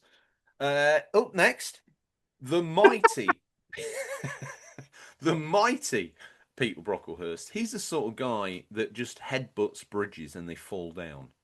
Mm. Now this next person, he doesn't have brown hair. He's not a brunette. He doesn't have dark hair, nor is he a silver fox. He's got kind of like a Amarillo blondie type hair, like a lid, and it sort of screws off. It's a yellow top. I'm describing a Marmite tub, but I realised obviously it's a bit far-fetched because lots of things are yellow at the top. This is Billy Marmite. Legend. And I know previously you said he was related to, I think it was RGT said to Dickie Bovril, sorry, Dickie Bovril. Richard Bovril, yeah. Richard Bovril. I'm just trying to think of any other relations that we know of Billy Marmite. Oh, Um, you know who he is. Val Vegemite. oh, Vegemite. I'm going to have a Marmite egg sandwich after this show. So I'll be thinking of Billy when I have that. So thank you to Billy because you are making me hungry right now. Okay. Well, that means I get to pedal up the hill on the man transformer, the one man transformer. He No, goes you from don't. man to No, you don't. what do we I'll do? take this one because I have to give you a nice scenario, which No. is a new I thing between us. I give you enjoyed it last time. You was on a roundabout in the park and you said those words. It's a bit like saying Voldemort. You're not supposed to say it, but it's a guilty pleasure. So I'm going to take fine. this one. Probably my favourite Simon, and I know lots of Simons, including Simon Says and other Simons. But this is Simon Pryke, and he's a top guy and probably my most favourite Simon because Simon says this, Simon says that. I just find that like you're a bully. It's like stop saying make me do things. Whereas Simon Pryke, he just treats me as an equal. He's a real down to earth guy. So I just want to say, Simon Pryke, you're my favourite Simon. Wow. Well, from one Simon to another, give me the give me the Okay, give me right. the give me the insight. Right, okay, I'll give you an insight. So last time we was in a park and you were stuck on a roundabout. So this time you're shopping for a new pet. You're at Pets at Home. Okay, you're going through, you're looking at all the cute animals. Yeah, close your Hmm. eyes, get right into the zone. Yeah, You're I'm with getting you. all the cute animals. You've saved up all your pennies that Mumsy's given you. You've seen a beautiful little hamster. It's a beautiful hamster, but I tell you what, it's jacked. It is ripped. Now, Wow. by any means is it fat. It is pretty, it's looking good. It's a buff hamster. It looks so buff, you're thinking, this reminds me of someone. I'm going to name this hamster Fat Zangief. So you walk over to the counter at Hmm. Pets at Home. Other pet suppliers do exist, however, they don't sponsor the show. Pets at Home do, so we'll stick with Pets at Home if they're still Yeah. around. And you pay the cashier, and then you go to walk out to show Mumsy in the car your new pet hamster called Fat Zangief. And oh no, what's this? You trip on the threshold. The box splits open. The hamster runs out frantically. You look over, there's a high arched transit van driving down. The hamster stops. It looks scared. It looks up at the driver. It looks back at you. He looks back at the driver. He looks back at you. He looks at the camera also because it's filmed like a documentary. He winks at the camera just to let them know it's okay. Things will be fine. I'm just an actor. And then the car is about to splatter your new hamster. So you scream from the top of your lungs. You're like, no! Shake it away, George. You're in despair, okay? Your hamster's about to get squished. You need to call for Mumsy to come and stop that vehicle like Superman. Put a hand in front of the bonnet and stop it. Call for her, George. Call for her. Well, no. Am I calling for Well, you'll be Mumsy? calling your you'll be call yeah, but you'll be calling your Okay. hamster, So, okay? okay. This is great directing. This is great Yeah. directorship. So I'm stumbling as this is You, happening. you, you stumbled. You've hit the floor. You're on the floor. You look up. Little fat Zangief's run across the road, possibly about to get splattered. And really, if it does get splattered, its last words it should hear should be its name from its new owner. You shout action when you want this, and I'll come and execute it. Okay. Rolling down, cameras are on, lights are on, backup dancers are on, RGT hanging from the chandelier on, and five, four, three, two, action. Zangief! Beep, beep. I don't think it was my finest work, but it got us out it got us out the Ah, subscribers section quite neatly. As I'll tell you what hang it on, did. It took us I've got over 3 hours. It took us over a milestone there. That was a 3 hour and then some show. I can only which I've recorded apologise. when we did. That's it'd be dark, and Well, the I'll tell you whole what, it's bulb good. thing would be Yeah, gone. I'll tell you what, it's good though, because I like to listen on my commute to work, and I sometimes will finish the show halfway through my drive home. So it gets me to work, but doesn't quite get me home. So I'm sure there's a lot of people out there that will be appreciative of the fact that this is a whole commute day worth of recording. Buzzsprout Canva AI, if you're listening, I think that's you should make a big point of this. What he's just Mm, said. Just think about this. You've heard this. You've written this. Your algorithm's gone. George mm, mentioned Game Fest earlier, News Fest. This is interesting. News Fest. We've also mentioned a bumper size show. mm. Let's see what the name the show gets given. It's probably going to be called Long and Winding Road. Now, the Long and Winding Road of the subscribers is finished. Thank you to Yes. every single one of those that supports. Thank you to the freeloaders. That's probably the reason why we just bought a bulb rather than getting some highfalutin ring illumination for me. But there we go. I've got Now, a can of iron brew, so thank you. extra as well. But yeah, extra taste. 79 over English pence not to be sold separately multi-pack can. Yeah. Oh, good old Mr. Patel. Good old Londis. Right, now we arrive at the point in the show, if you're a fan and if it's your first time, then this is how we segue to the end, friend. Hoping to play. So I'm going to obviously want to play Mario Kart, but I do want to check out that rematch on the Xbox. Yes. So to be honest with you, I do want to check that out. And I also said previously I want to play GTA 4. I haven't done. I've heard RGT finished it, but I've been busy. It's been hot. It's been a lot of worky things going on. And I've heard RGT mention that he may well be announcing the next game soon. So that's interesting. I have been playing a bit of that Pinball FX as well, because I've got to prop the rest of you guys up at a table, make you look good. Yes. That's my job. That's my job.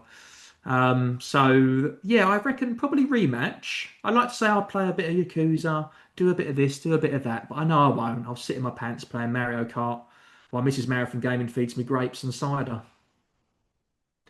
But Hmm. I mean, You that's just send for her up one north man. when she's finished because I need that. She's just whispered in my ear. Hold on. What's that, babe? Oh, sure. She wants to ask you a question. Yeah, sure. What do you hope to play, George? No. Mrs. Marathon, let me regale Other you. than play with her heart, baby. I No, you're getting married. Hold on, sorry. and We I can't be also doing know this my wife swap limits. thing. I know Yeah, my we can't be limits. doing that. Look at me, pasty Take white, your keys slightly out the bowl. overweight. They're back out. To be honest, It's not I've this wiped kind of party. I've wiped them down with hand sanitizer. We're moving on. What am I hoping to Mm, play? I'll tell you what I'm hoping to play. I'm going to play a little bit of MLB. I think I'm going to play an awful lot of probably Cyberpunk. I think I'm going to continue my quest to test every Switch One game that I've got on mm. the Switch too. Um, I might maybe even dust off a little. I don't know. I've got so many games on the go. I don't. I keep dipping in and out, and I'm like, no, no, no, no, calm down. I was thinking of having another go at Star Wars Outlaws, see if I can just bounce that DLC, so I can let Mm. everyone know whether it's good or bad. It's So hard to that's it, concentrate really. in the heat, I think. In the heat, it's hard to concentrate. Me and the Switch are going to go outside on a rug with a Yeah, couple of indoors, chairs, outdoors. indoors, outdoors, and we're just going to lose ourselves. And I Yeah. think with that in mind, that's all we have time Stay for hot. this week. Yeah. Well, Stay hydrate, hydrated, I thought was, yeah, hydrate. It's good to say stay sunscreen. hydrated. Yeah. Yeah. Hydration is key.